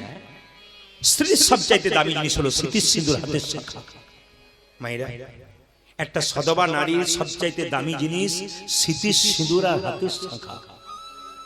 এই যে দুর্গা পূজার সময় সিঁদুর খেলা করেন, আমি খুব একটা খুঁজে পাই না কোথায় লেখা আছে সিঁদুর খেলা। সিঁদুর খেলাটা নিজে থেকে করেছেন কিনা জানি না, আমার ঠিক জানা নেই। সিঁদুর খেলা নয়, সিঁদুর ভক্তি ভরে নিতে হয়। সিঁদুর নিতে নিতে 1 চিমটি সিঁদুর যদি মাটিতে পড়ে যায়, স্বামীর আয়ু ক্ষয় হয়, শাস্ত্র বলছে। এই যে সিঁদুর যত্ন করে নিতে হয়, সিঁদুরকে ভক্তি। কারণ আপনি ব্রাহ্মণ সাক্ষী করে, অগ্নি সাক্ষী করে সিঁদুর নিয়েছেন, সিঁদুরটাকে পবিত্রভাবে নিতে হয়। 1 চিমটি সিঁদুরের যে কি দাম, আপনার পাশের বাড়িতে যে মেয়েটা বিধবা হয়েছে তাকে দেখে বুঝবেন 1 চিমটি সিঁদুরের কত দাম। দাঁত থাকতে দাঁতের মর্ম কেউ বোঝে না, দাঁত চলে গেলে বুঝতে পারে দাঁতের কি দাম ছিল। স্বামী আপনার সামনে কত যে দামি, এটা আপনি বুঝবেন কখন? যখন আপনার কাছ থেকে চিরকালের জন্য সরে যাবে। যতক্ষণ থাকবেন ততক্ষণ বুঝবেন না। শুধু স্বামী বললে ভুল হবে। একজন স্ত্রীও স্বামীর কাছে যত দামি, একজন স্বামীও স্ত্রীর কাছে ঠিক ততখানি দামি। শুনবেন মায়েরা, স্বামী স্মৃতির সিঁদুর হাতের শাখা, তুমি ছাড়া তো থাকবে না। তাই তোমার আমি সমস্ত আঙ্গুলের ঘা পরিষ্কার করে দেবো। সবাই লক্ষ্য করুন, আঙুলটাকে মুখে ঢুকিয়ে ঢুকিয়ে এক সময় কৈকেয়ী তার রোগ ভালো করে দিল। রাজা দশরথ চিৎকার করে বলল, কৈকেয়ী তুমি যা করলে না, তোমার ঋণ তো আমি শোধ করতেই পারবো না। তবে একটা কথা তোমাকে বলি, তুমি সময় মতো 2টো বর চেয়ে নিও, যা চাইবে দেবো। স্বামী তোমার সেবা করলো, তার জন্য আমার বরের কি আছে, পাওয়ার কি আছে? আমি স্বামী সেবা করবো, চাইবার কি আছে? তুমি তো আমার পরম পতি। না, আমি কিছু চাইবো না। আরে বাবা, সময় মতো চেয়ে নিও, আমি তোমাকে দেবো বললাম তো, সময় মতো চেয়ে নিও। সবাই লক্ষ্য করবো। রাম একদিন রাজা দশরথ সিংহাসনে বসে আছে, দেখছে রাজমুকুটটা বাম দিকে হেলে গেছে। মুকুটটা, রাজার মুকুটটা, আর এখানকার চুলগুলা পেকে গেছে। দেখবেন বয়স হবার প্রথম লক্ষণ দেখবেন এখানকার চুল কিন্তু পাকবে। যারা এখানে কীর্তন শুনতে এসছেন, যখনই দেখবেন আপনার এখানকার চুলগুলো প্রথম পাকলো, তখন বুঝবেন আপনার কিন্তু আস্তে আস্তে বয়স হয়েছে। রাজা দশরথ আয়না নিয়ে দেখছে চুল পেকেছে আর রাজমুকুটটা হেলে গেছে। আচ্ছা বাবা, কিছু মনে করবেন না, রাজমুকুটটা বলতে চাইছে দশরথ এবার তুমি ছেড়ে দাও, তোমার আর জায়গা নেই, রামচন্দ্রকে জায়গা দিয়ে দাও। আপনি কখন বুঝবেন যে আমার আর দায়িত্ব সংসারে শেষ, এবার আমার ছেলেকে দিতে হবে? আস্তে আস্তে। আপনি কখন বুঝবেন যে আপনার ছেলেকে দায়িত্ব দিতে হবে, আপনার দায়িত্ব শেষ? প্রমাণ দেখুন। সারা জগতের মালিক কৃষ্ণ ভগবান, কিন্তু সংসারে একজন মালিক আছে। সরকার থেকে এলে যদি বলা হয় এ সংসারে মালিককে, একজনের নাম কিন্তু বলতে হবে। যেটা বলুন, হ্যাঁ না না, আপনার নাম বলতে হবে একজন। তা আপনি বলবেন আমি মালিক এ সংসারে, আমি তো রাজা এ সংসারে। আপনার রাজমুকুট কখন হেরে গেছে আপনি বুঝবেন? আপনি যখন রোদে গরমে পরিশ্রম করে বাড়ি আসবেন গ্রীষ্মকালের দিনে, আপনার বৌমাকে 1 গ্লাস জল চাইবেন, যখন 1 ঘন্টা পর 1 গ্লাস জল আসবে, তখন বুঝবেন আপনারও রাজমুকুট হেরে গেছে। আপনি যখন সংসারে থাকবেন, ছেলে বড় হলো, মেয়ের বিয়ে দিয়েছেন, ছেলের বিয়ে দিয়েছেন, আপনি কিছু চাইছেন সংসারকে, আপনাকে যখন 1 ঘন্টা পর দিচ্ছে, তখন বুঝবেন সংসারে আমার দাম কমে গেল, আর সংসার আমাকে চাইছে না। সবাই লক্ষ্য করুন, রাজা দশরথ রামচন্দ্রকে রাজা করবেন কাল সকালে বলে দিলেন, রাজ্যাভিষেক হবে রামচন্দ্র। কই কই ফুলের মালা গাচ্ছিল রামের গলে পরাবে বলে, একটি মেয়ে কই কই কানে কানে, কই কই কি কি করছিস? মালা গাচ্ছি। কার জন্য? রামের জন্য। কি জন্য? রাম রাজা হবে। রাম রাজা হবে তো তোর কি গেল? কেন? কৌশল্যা হবে রাজমাতা, তুই তো ভিখারিনী হবি, তাহলে আমি করবো কি? এই দেখ এই দেখ এই দেখ এই দেখ, ফুলের মালা কথা বন্ধ কর, বরং রাম রাজা হবে। তুই আজকে রাত্রিবেলায় বিছানায় শুয়ে দিবি, সকাল পর্যন্ত উঠবি না। সকালে সবাই যখন আনন্দ করবে, তুই মুখ লুকিয়ে কাঁদবি, রাজা দশরথ তোর কাছে ছুটে আসবে যে হ্যাঁ গো, তুমি আমার জন্য এত করলে, তুমি কাঁদছো, কি চাও? তুই তখন সেই দুটো বর চেয়ে নিবি, একবারে রামচন্দ্রের 14 বছরের বনবাস, একবারে পুত্র ভরতের সিংহাসন। বলুন তো মায়েরা, কানের মধ্যে যে 20 মন্ত্র দিল, ওই মেয়েটির নাম কি? জোরে বলুন। এমন ভাবে বলছেন যে আপনাদের পাড়ার মেয়ে বলে বলবেন। না না, মন থোড়া সব পাড়াতে আছে না, কি বলছেন? এই যে দেখেন, কেউ যদি 20 খায়, 20 খেলে হসপিটালে গেলে বাঁচবার চান্স আছে। কানে যদি কেউ 20 নেয়, ওটা সংসারটাই নষ্ট হয়ে যেতে পারে। ওই জন্য মায়েদেরকে বারবার বলবো, সংসার নিজের করুন, কিন্তু কারো কথায় কান দেবেন না। কানে যদি 20 নেন কারো কথা, তাহলে কিন্তু আপনার সংসার নষ্ট হয়ে যাবে। আপনি অমৃত নামক হরিনাম নিন, আপনার সংসার ভালো হবে। দেখবেন মায়েরা, আপনার বৌমা সংসার ভালোই চালাচ্ছিল, খুব সবাইকে ভালোবেসে, পাশের বাড়ির মেয়েটি কানে 20 মন্ত্র দিল, তো ওরা তো খাটাখাটির কি দরকার আছে? মোর 20 এসে বুঝবি মজা, ওরা বসে বসে খাচ্ছে। তার মানে কি? আপনাকে 20 মেরে দিল। আমি আপনাকে বলবো, সংসার আপনার, কেউ ভেঙে দেবে আপনি চাইবেন না। নিজের সংসার গোছান, কৃষ্ণ ভজন করুন, সবাইকে ভালোবাসতে শিখুন, সংসার ভালো থাকবে। সবাই লক্ষ্য করুন, যেই না রাজা দশরথ এসে দেখলো রাম রাজা হবে, আর কই কই কই বালিশে মুখ। ঠিক বাবা, তুমি কাঁদছো কেন? কি হয়েছে? স্বামী, আমি দুটো বর চাই। তা কান্নার কি আছে? আজ আনন্দের দিন, তুমি যা বর চাইবে তাই দেবো। দেবে? বলে হ্যাঁ। আরে বললাম তো যা। তবে দাও। কি? একবারে রামচন্দ্রের 14 বছরের বনবাস, একবারে পুত্র ভরতের সিংহাসন। রাজা দশরথ চিৎকার করে বলল, কই কই, তুমি যদি আমার চাইতে ছোট না হতে, আমি তোমার পা ধরে কাঁদতাম। তুমি আমার রামকে বনবাসে পাঠিয়ে দিও না। রাম আমার বড় ছিল, আমার হৃদয়, সে যদি চলে যায় আমি মারা যাবো, আমি প্রাণে বাঁচবো না। কোনো কথা শুনলো না কই কই। রামচন্দ্রের 14 বছরের বনবাস হবে। রামচন্দ্র সব জানতে পেরেছে। কই কইকে বললে, মা তুমি ভালোই করেছো, তুমি বনবাসে পাঠালে, কত ভক্ত আমার জন্য অপেক্ষা করে আছে, কত মুনি ঋষি হেট মুন্ডে ঊর্ধ্বপদে অপেক্ষা করছে আমার কৃপা পাওয়ার জন্য। তোমার জন্য তুমি সব পেলাম। যখনই কৌশল্যা মা ডেকে বলছে, রাম তুই তো 14 বছরের জন্য বনবাসে চললি, 1 বাটি দুধ খেয়ে যা। 1 বাটি দুধ যে না কৌশল্যা জিদ দিচ্ছে রামচন্দ্রকে, কই কই জোর করে গিয়ে দুধের বাটিটা হাত থেকে। রামচন্দ্র বলল, মা তুমি অন্যায় করে ফেললে, যা করেছিলে, এখানে একটা বিরাট অন্যায় করলে, তার জন্য তোমাকে কষ্ট ভোগ করতে হবে। রামচন্দ্র 14 বছর জন্য বনবাসে চলে গেল। ভরত ছিল মামার বাড়িতে, যখন ছুটে এলো কই কইকে বলল, মা তোমার জন্য আমার দাদা রামচন্দ্র বনবাসে গেছে, আমি তোমাকে বন্দী করে রাখলাম। মা যদি মায়ের মতো না হয়, সেই মাকে ত্যাগ করা যায়। তেতা যুগে কই কইকে ত্যাগ করেছিল ভরত। বাবা যদি বাবার মতো না হয়, সেই বাবাকে ত্যাগ করা যায়। ভক্ত প্রহ্লাদ হিরণ্যকশিপুকে ত্যাগ করেছিল। গুরু যদি গুরুর মতো না হয়, সেই গুরুকে ত্যাগ করা যায়। বলি রাজা শুক্রাচার্যকে ত্যাগ করেছিল। যদি ঠিক মতো মনের মতো না হয়, কৃষ্ণ ভজনে বাধা দেয়, তবে তাকে ত্যাগ করা যায়। রামচন্দ্র 14 বছর জন্য বনবাসে চলে গেল। বাবা ভাই, 14 বছরের জন্য পিতৃ সত্য পালন করবার জন্য এসেছি, তোকে যেতে হবে না। দাদা আমি কোনো মতেই, তুমি থাকতে, তুমি আমার দাদা, বাবার অবর্তমানে দাদা হয় বাবা, তোমাকে কিন্তু যেতে হবে না। না আমি যাব না, আমার পালন করতে হবে 14 বছর, আমি যেতে পারবো না। তবে দাও দাদা, তোমার ওই খরম যুগল আমায় দাও। ওই খরম যুগল নিয়ে গিয়ে সিংহাসনে বসিয়ে রাখবো, আর নিচে কুশাসনে বসে আমি রাজকার্য পরিচালনা করব। রামচন্দ্র 14 বছর পর বনবাস থেকে আসবে। বিমাতা কই কইকে বন্দী করে রেখেছে। বিমাতা কই কই কেঁদে কেঁদে বলছে, রামচন্দ্র তুই যখন বনবাস থেকে আসবি, দেখ এক হাতে নবনির্ভাণ্ড, এক হাতে বিষের ভাণ্ড নেব। তুই যদি আমায় মা বলে ডাকিস, নবনির্ভাণ্ডটা তোর মুখে তুলে দেবো। আর যদি মা বলে না ডাকিস, তাহলে বিষের ভাণ্ডটা মুখে নিয়ে আমি তোর চরণ তলে প্রাণ বিসর্জন করব। তবু তো বুঝতে পারবো ভগবানের চরণে আমার মৃত্যু হয়েছে। ভগবান রামচন্দ্র মনে মনে ভাবলেন, মা এই জগতে যে আমাকে ভালোবাসে, শত্রুতা করেও ভালোবাসে, আমি তাকে কাছে টেনে নিই। রামচন্দ্র 14 বছর যেন বনবাসে আছে, আর বিমতে কই কই যাচ্ছে, রামচন্দ্র ফিরে আসছে 14 বছর বনবাস থেকে। ভক্তগণ গাইছে জয় জয় রঘুপতি রাঘব, একটু তালি দেবেন, রামচন্দ্র আসছেন তো। জয় জয় রঘুপতি রাঘব রাজা রাম পতিত পাবন সীতারাম।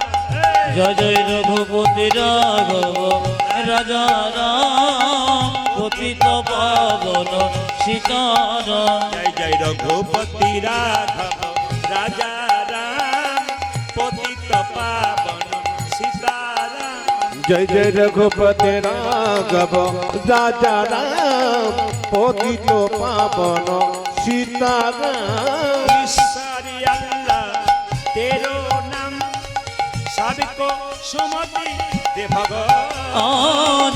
ঈশ্বরে আল্লাহ তেরো নাম সবই কুসুমতি দে ভগবান। ঈশ্বরী আল্লাহ তেরো নাম সবকো সুমতি দে ভগবান। আজ ঈশ্বর আল্লাহ তেরো নাম সবই কো সুমতি দে ভগবান।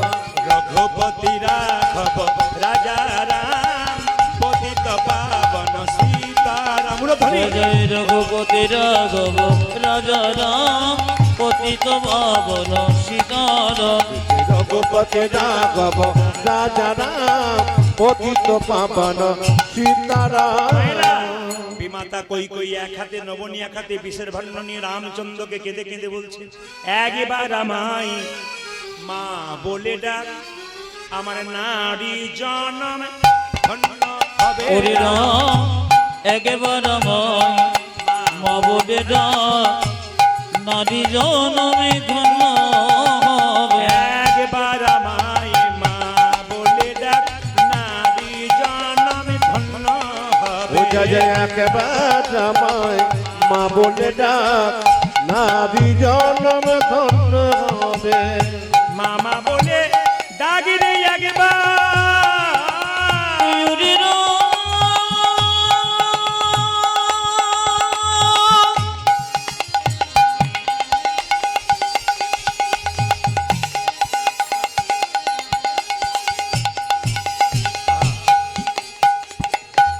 ও আমি গোবর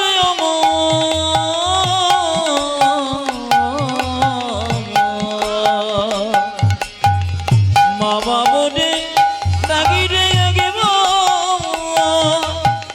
নারী জনমে ধন্য হবে। একবার আমায় মা বলে ডাক, নারী জনম ধন্য ও জয় একবার আমায় মা বলে ডাক, নারী জনম ধন্য হবে। বিমাতা কই কই এক হাতে বিষের ভাণ্ড নবনীর ভাণ্ড নিয়ে বলল, রাম একবার মা বলে ডাক। রামচন্দ্র মাকে জড়িয়ে ধরে বলল, মা তুমি কেমন আছো? বিমাতা কই কই কেঁদে কেঁদে বলল, ওরে রাম তুই তো আমার গর্ভে জন্ম নিস নাই, তুই কথা দে আমার গর্ভে জন্ম নিয়ে আমার স্তনদুগ্ধ পান করে তুই আমার মনোবাসনা পূর্ণ করবি। ভগবান রামচন্দ্র বললেন, মা গো এই যুগে তো হলো না, আগামী দাপরে আমি কংসের কারাগারে কৃষ্ণ হবে, তুমি হবে দৈবকী, তোমার গর্ভে জন্ম নেব, কিন্তু তোমার স্তনদুগ্ধ পান করতে পারবো না। কেন জানো? যেদিন 14 বছর জন্য বনে যাচ্ছিলাম, তুমি মায়ের হাত থেকে আমার হাত থেকে দুধের বাটি কেড়ে নিয়েছিলে, এই দুধ আমি তোমার দুগ্ধ পান করব না। তখন কই কই জিজ্ঞেস করেছিল, আমি যখন দৈবকী হব, তুই যখন কৃষ্ণ হবি, তুই যখন আমার কাছ থেকে চলে যাবি, একজন মা যখন বাচ্চাকে জন্ম দেয়, সেই বাচ্চা যদি মরে যায় বা বাচ্চাকে কেউ নিয়ে চলে যায়, মায়ের দুগ্ধ আপনা আপনি ঝরে। দৈবকী বলল, আমার দুগ্ধ যে মাটিতে পড়বে ওটার কি অবস্থা হবে? কৃষ্ণ বলল, মা গো, রামচন্দ্র বলল, মা গো কথা দিলাম, আমি যখন কৃষ্ণ হব, তুমি যখন দৈবকী হবে, আমি যখন চলে যাব তোমার কাছ থেকে, তোমার দুগ্ধ মাটিতে পড়বে, যে মাটিতে দুগ্ধ পড়বে সেই মাটিতে চিড়ের মালসার মাটি তৈরি হবে। এই যে চিড়ের মালসা, এটা কোথা থেকে তৈরি হয়েছিল? ওই চিড়ের মালসার মাটি তৈরি হবে।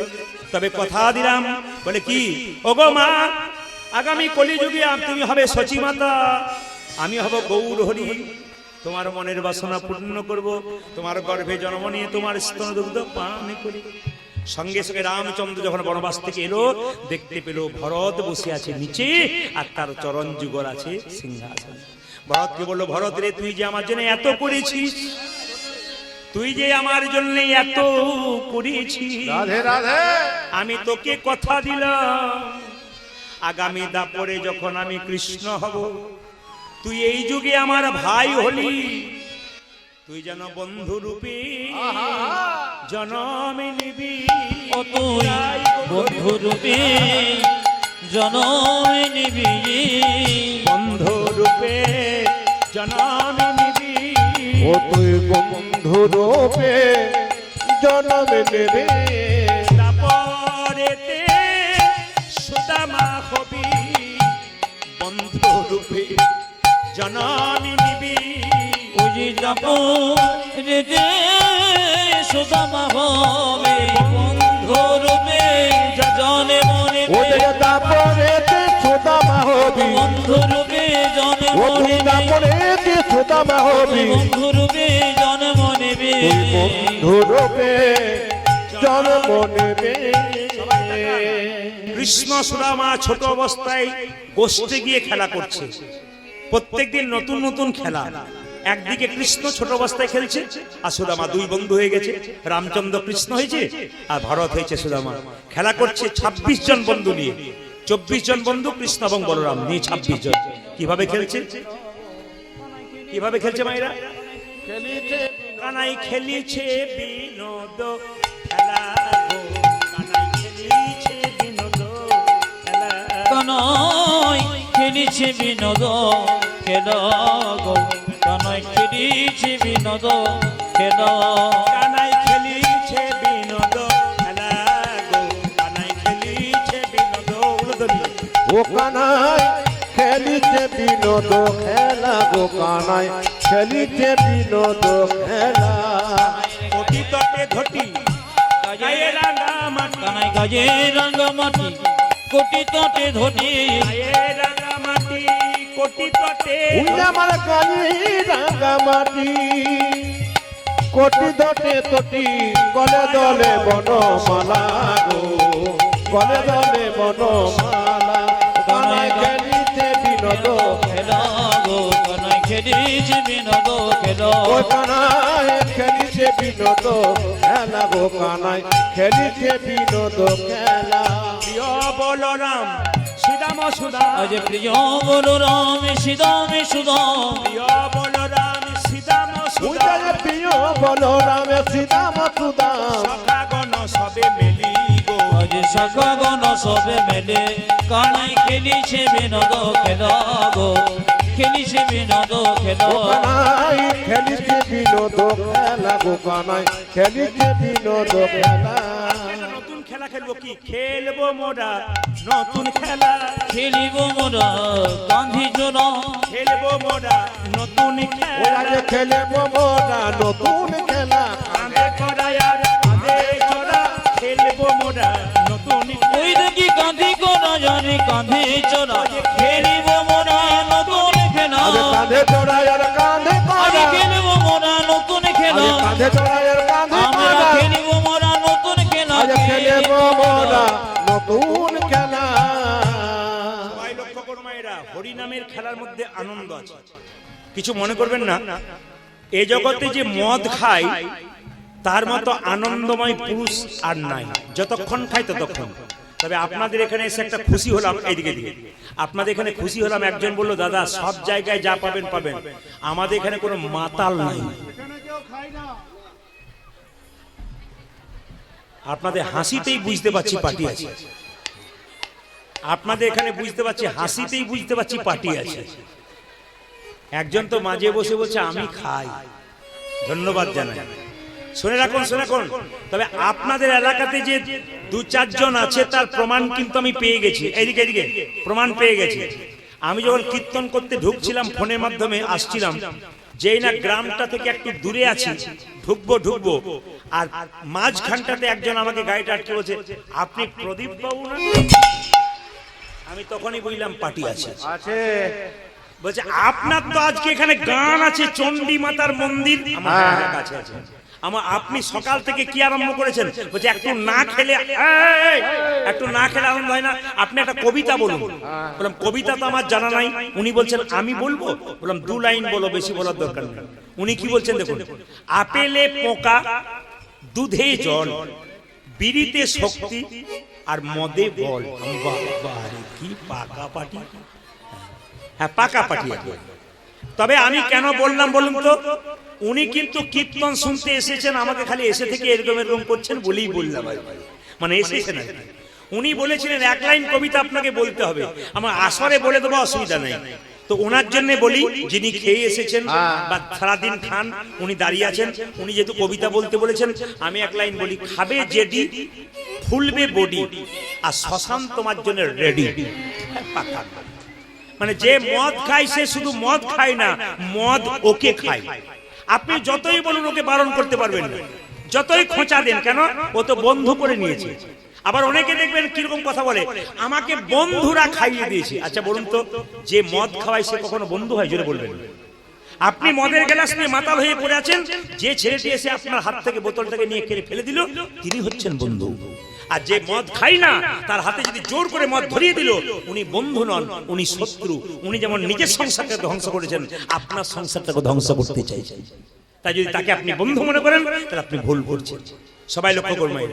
আজকে নতুন খেলা খেলবো। কি খেলা? আজকে 26 জন ছেলে আছি, সখার আছে। কৃষ্ণ বলছে বট গাছ থেকে 26টা পাতা পাড়া হবে, একটা পাতার মধ্যে ছিদ্র করে দেওয়া হবে, পাতাগুলোকে মিশিয়ে দেওয়া হবে, সবার চোখে একটা করে কাপড় বেঁধে দেওয়া হবে। এর মধ্যে ছিদ্র করা পাতাটি যে পাবে সেই কিন্তু চোর হবে। আর যে চোর হবে তার কাঁধে সবাই একবার করে চাপবো, তাকে একবার নিয়ে যেতে হবে, নিয়ে আসতে হবে। বলুন তো মায়েরা, কে চোর হতে পারে?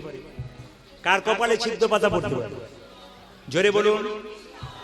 আমার না এলেও হতো, আপনাদের সব জানা আছে। এই দেখুন কার কপালে পড়ে, দেখুন কার কপালে পড়ে। এখন যেই না পাতাগুলোকে মিশিয়ে দিয়েছে, চোখে কাপড় বেঁধেছে, এক এক করে। তুই কি পেয়েছিস? তুই কি পেয়েছিস? হ্যাঁ, আমারটা ভালো। আর তুই কি পেয়েছিস? ভালো তোরটাও ভালো। পেয়েছি। আমার তো ছিদ্র করা পাতা। সবাই মিলে বলছে কৃষ্ণ চোর, কৃষ্ণ চোর, কৃষ্ণ চোর, কৃষ্ণ চোর। কৃষ্ণ বলছে চুপ, আমাকে চোর বলছিস? আমি যখন ব্রজগোপীদের বাড়ি থেকে নবনী চুরি করি, আমি একা খাই, তোরা খাস না? যে চুরি করে সেও চোর, আর যে চুরি করা জিনিস খাই সেও চোর। তোরা তো সবাই চোর, আর চোর চোর করছিস।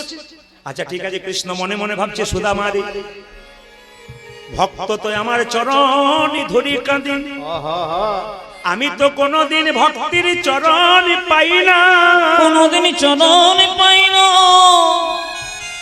সব ভক্ত আমার চরণে ধরে বারবার কাঁদি, কিন্তু আমি তো ভক্তির চরণ কোনদিন পাই না। ওরে সুদামা রে, আমি তোকে প্রথম কাঁধে চাপাবো। তুই যে আমার ভরত ভাই, তুই আমার জন্য এত করেছি, আমি যদি কিছুই করতে না পারি, তবে যে গীতাতে আমি প্রতিজ্ঞা করেছি, যে যথামাং প্রপদ্যন্তে তাং ততৈব ভজাম্যহং মমাবৎমানুবর্তন্তে মনুষ্য পার্থ সর্বস্ব। যে আমায় যেমন ভাবে ভালোবাসে, আমি তাকে তেমন ভাবে ভালোবাসি। সুদামা, সুদামা আয় আয় আয়, তুই প্রথমে কাঁধে চাপবি। মায়েরা, সুদামাকে যেই না কাঁধে নিয়েছে, সবাই তাকান, সুদামাকে যেই না কৃষ্ণ কাঁধে নিয়েছে, এক পা এই দিকে, এক পা এই দিকে, কৃষ্ণ বলছে সুদামা রে, তুই তোর দুটো চরণ আমার বক্ষে দে। যেই না সুদামা দুটো চরণ বক্ষে দিয়েছে, কৃষ্ণ ছুটতে ছুটতে যাচ্ছে, কৃষ্ণের চোখের জল সুদামার পায়ের উপরে পড়েছে। সুদামা কেঁদে কেঁদে বললে, কানাই রে, আমি বুঝতে পেরেছি তুই তো প্রতিদিন সবার কাঁধে চাপিস, আজ তোর কাঁধে চেপেছি বললে তোর বড় কষ্ট হচ্ছে। কৃষ্ণ বলে, না রে কানা, এ তো আনন্দের কানা, আনন্দের কান্না। কান্না দুর্গম হয় একটা সুখের একটা দুঃখের। আমার আজ বড় আনন্দের দিন, আমি ভক্তকে কাঁধে করে নিয়ে যেতে পেরেছি। সুদামাকে যেই না জড়িয়ে ধরেছে, সুদামা বলছে, অত জোরে ছুটিস না ভাই, আমি পড়ে যাবো যে। কৃষ্ণ বললে জগতে যে জন আমাকে জোর করে ধরে রাখতে পারে তার জীবনে পরবার কোনোদিন ভয় হরি বল হরি বল। ভগবান বললেন আমাকে যে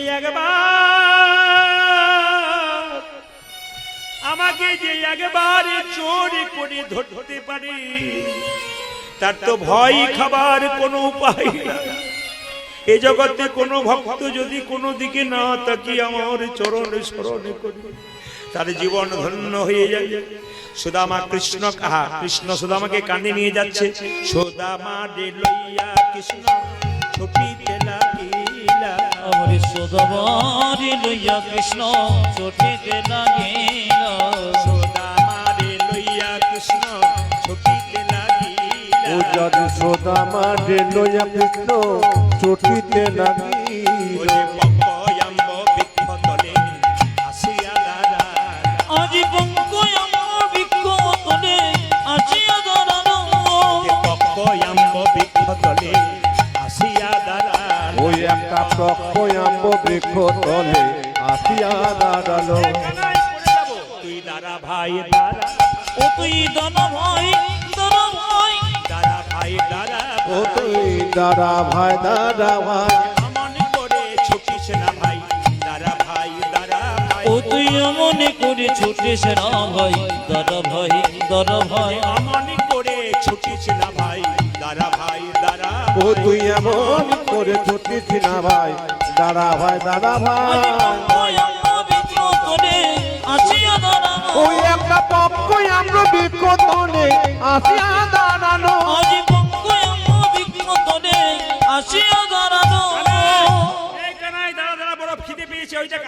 মিষ্টি মিষ্টি আম পেরে খাবো। যেই না মিষ্টি মিষ্টি আম খেলে প্রথমে সুদামা খাচ্ছে। কানাই বলছে সুদামা তুই খুব চালাক। বলে কেন? এত সুন্দর পাকা ফল তুই আগে খাচ্ছিস কেন? সুদামা বলছে কানাই রে আমি ফলটা আগে খাচ্ছি তারপর তোকে দিচ্ছি কেন জানিস? কংস রাজা বড় দুষ্টু, যদি ফলের মধ্যে কোনো বিষ মিশিয়ে দেয় আমি যদি মরে যাই তবে তুই আমাকে বাঁচাতে পারবি ভাই, কিন্তু তুই মরে গেলে তোকে কে বাঁচাবে? দেখুন কত ভালোবাসি কৃষ্ণকে। আমরা কৃষ্ণ নাম করে ভাবি যে আমরা কৃষ্ণকে ভালোবাসি, কিন্তু কৃষ্ণ কত ভালোবাসি। আজকে সত্যি আমি দেখলাম আপনাদের এখানে, আমি খুব খুব আনন্দিত যে আপনারা কোথায় সেবা হচ্ছে কোথায় কি হচ্ছে এদিকে তাকাচ্ছেন না, একবারে একভাবে কীর্তন শুনছেন। এর থেকে বুঝলাম যে আপনারা একবারে কৃষ্ণকে নিজের মতো মনে করেছেন। যে কৃষ্ণকে নিজের মতো মনে করে সে খাবার কথা চিন্তা করে না। যে কৃষ্ণকে নিজের মতো মনে করে সে কৃষ্ণ নামে ডুবে থাকে, তার তো আর কোনো দিকে তাকাবার আয় থাকে না। এই জন্য বারবার বলবো মায়েরা সবাই লক্ষ্য করুন যে যেখানে বসে আছেন, কৃষ্ণকে ভালোবাসতে গেলে এইরকম করতে হবে। বলে কিরকম? মায়েরা আগেকার মায়েদের দেখবেন 3-4 করে বাচ্চা হতো, এখন তো হাম দো আর হামারা এক, না কি বলছো? এখন তো পরিবারে হাম দো হামারা এক, আমরা স্বামী স্ত্রী আর আমার একটা, হাম দো হামারা এক। আগে দেখবেন 3-4 বাচ্চা হতো, তো মা গুলো কি করতো? একটা ছেলে উঠোনে খেলতো, একটা বাড়ির ভেতরে, একটা উঠোনের বাইরে। মা কাজ করতে পারতো না, ছেলেগুলো জ্বালাতো। একটা ছেলেকে খেলনা দিত, একজনকে বিস্কুট দিত, একজনকে লজেন্স দিত। কেউ খেলনা নিয়ে ভরে থাকতো, কেউ বিস্কুট নিয়ে ভরে থাকতো, কেউ লজেন্স নিয়ে ভরে থাকতো। কিন্তু ওর মধ্যে থেকে যে ছেলেটা একবার মা বলে কেঁদে উঠতো, মা কিন্তু তাকেই গিয়ে আগে কোলে নিত। ভগবান কাউকে গাড়ি দিয়ে ভুলিয়েছে, কাউকে বাড়ি দিয়ে ভুলেছে, সুন্দরী স্ত্রী দিয়ে ভুলেছে, টাকা দিয়ে ভুলেছে। এর মধ্যে থেকে যে একবার হা কৃষ্ণ প্রাণ গোবিন্দ বলে ডাকতে পারবে, ভগবান একমাত্র তাকেই কাছে টেনে। সবাই তাকান মায়েরা, একবার মা যশোদা কৃষ্ণের মঙ্গলের জন্য যশোমতী কৃষ্ণকে কোলে নিয়ে গেল। কতগুলো প্রদীপ, কতগুলো ঘিয়ের প্রদীপ যমুনার জলে ভাসিয়ে দিচ্ছে। হাজার হাজার প্রদীপ ভক্তরা ভাসাচ্ছে, কিন্তু কৃষ্ণ যমুনার কিনারে দাঁড়িয়ে আছে। যে প্রদীপগুলো কৃষ্ণের পায়ের সামনে যাচ্ছে, কৃষ্ণ সেগুলোকে তুলে তুলে নিয়ে আঁচলে বাঁধছে। যশোমতী জিজ্ঞেস করলো, এত প্রদীপ থাকতে তুই এই প্রদীপগুলো নিলি কেন? বলছে মা গো, এত এত প্রদীপ সমুদ্রের জলে ভেসে যাচ্ছে, যে প্রদীপগুলো আমার চরণের ধারে ধারে যাচ্ছে, একমাত্র তাদেরকে আমি কাছে কাছে টেনে নিয়েছি।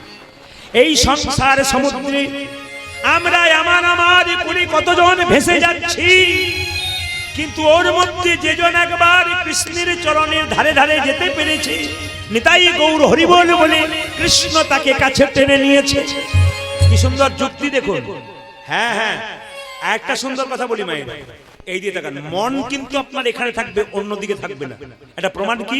এগুলো যতগুলো বলছি রামকৃষ্ণদেবের কথা। কিন্তু রামকৃষ্ণদেব বললেন, কিছু মনে করবেন না, রামকৃষ্ণদেব বললেন যে আগেকার মায়েরা খুব গরিব ছিল, তো বড় লোকের বাড়িতে কাজ করতে যেত, নিজের 3 বছরের ছেলেটাকে ধুলোতে ফেলে যেত, এখানে খেলা কর, আমি যাই বাবু বাড়ি কাজ করে আসবো, তোকে খেতে দেবো।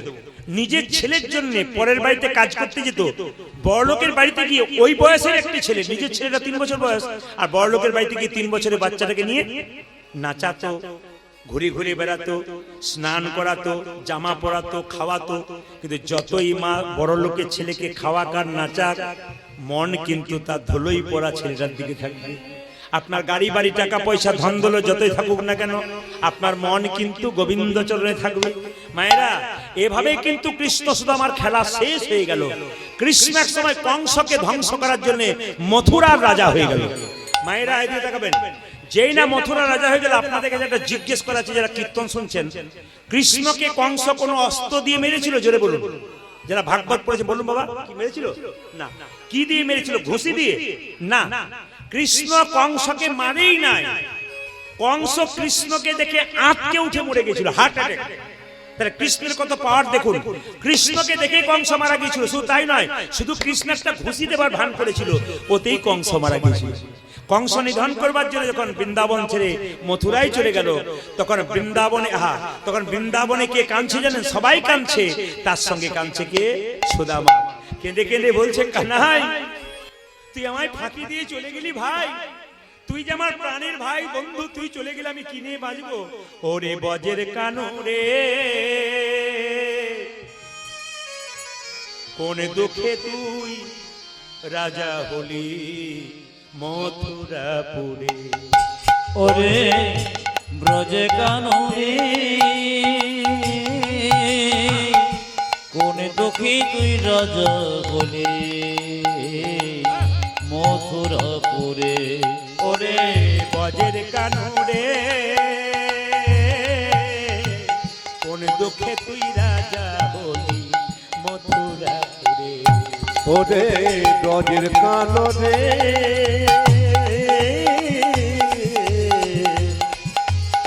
কোন দুঃখে তুই রাজা বলে মথুরাপুরে। আর কি ফিরে আসবি না ভাই বৃন্দাবন মাঝে?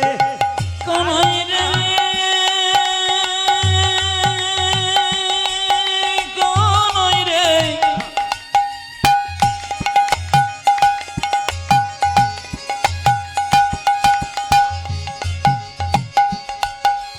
কানাই রে,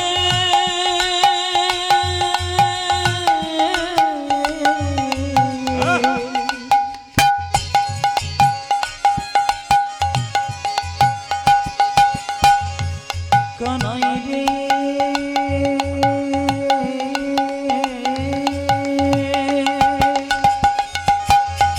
আর কি ব্রজে আসবি না বৃন্দাবনে? ওরে আর কি ফিরে আসবি না ভাই বৃন্দাবন মাঝে? উচ্চাদে আর কি ভিজে আসবি না তুই বৃন্দাবনে। ব্রজের কাননে,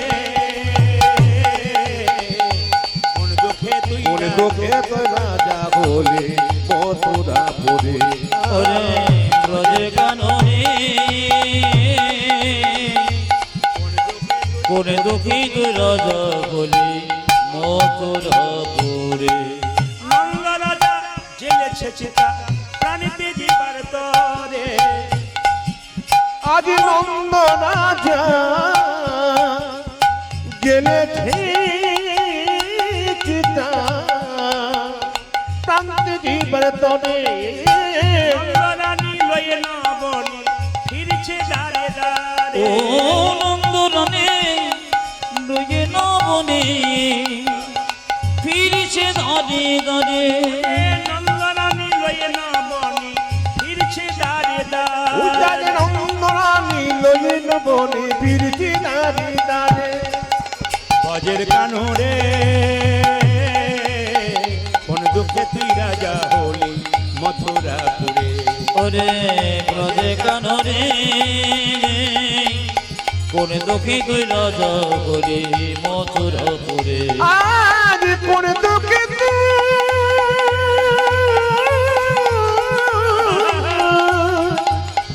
রাজা বলি মথুরাপুরে। পুরী গণ মায়েরা, আমরা মানুষ হয়ে যা পারলাম না, বৃন্দাবন কোনদিন গেলে দেখবেন যে গরুগুলো চড়াট করছে, একবার চিৎকার করে দেখবেন কানাই। দেখবেন যে গরুটা ঘাস খাচ্ছিল ও ঘাসটা মুখ থেকে ফেলে দিয়ে এদিক ওদিক তাকাবে, আমাদের কৃষ্ণ কোন। বৃন্দাবনের গাভীগুলো কৃষ্ণ চিনতে পারলো, লজ্জার ব্যাপার, আমরা চিনতে পারবো। সুদামা খাই না, এক পাশে পড়ে থাকে। মা বলে, সুদামা সামান্য কিছু খেয়ে নে, মরে যাবি বাবা। না, আমার কৃষ্ণকে এনে দাও, আমার কৃষ্ণ মথুরা রাজা হয়েছে, কৃষ্ণ চাই, কৃষ্ণ চাই। যদি কেউ কৃষ্ণ কৃষ্ণ বলে, তবে কৃষ্ণ তাকে দেখা দেয়, সে শত্রু রূপে হোক আর বন্ধু রূপে হোক, সবাই থাকে না। আচ্ছা বলুন তো, কৃষ্ণকে যশোমতী লালন পালন করেছে, দৈবকী জন্ম দিয়েছে, কিন্তু কৃষ্ণকে কোলে নিয়ে মরতে পারে নাই। একজন কৃষ্ণ কোলে নিয়ে মরেছিল, তার নাম কি? জেনে বলুন, তার নাম কি? দেখি, আপনার কীর্তন তো বহুদিন শুনছেন, আস্তে আস্তে ধীরে। কৃষ্ণকে কোলে নিয়ে কে মরেছিল? পুতনা। পুতনা মনে নাই? জোরে বলুন। কৃষ্ণ কোলে নিয়ে মরে, এই যে এই যে এই যে তুমপার মা, এইদিকে, এই বাবা রে, কি ভক্তি এখনো চলছে আর কি। আমি আপনাকে বলছি, এই যে কি বললাম, সবাই লক্ষ্য করুন। কৃষ্ণ কোলে নিয়ে মরেছিল কে? পুতনা। পুতনা বলেছিল, কৃষ্ণ কই, কৃষ্ণ কই, কৃষ্ণ কই, কৃষ্ণকে মারবো, কৃষ্ণকে ধরবো। কেন? স্তনের মধ্যে বিষ মাখিয়ে মারবার চেষ্টা করেছিল। যেই না কৃষ্ণ কোলে কোলে যখন ছিল পুতনার, যখন পুতনার স্তনে মুগ্ধ দেবে, মুখটা দেবে, তখন কিন্তু কৃষ্ণ পুতনার তাকানি দেখে কৃষ্ণ কিন্তু চোখটা মুজে দিয়েছিল। অনেকে বলছে তাহলে কৃষ্ণ ভয় খেয়ে গেছে।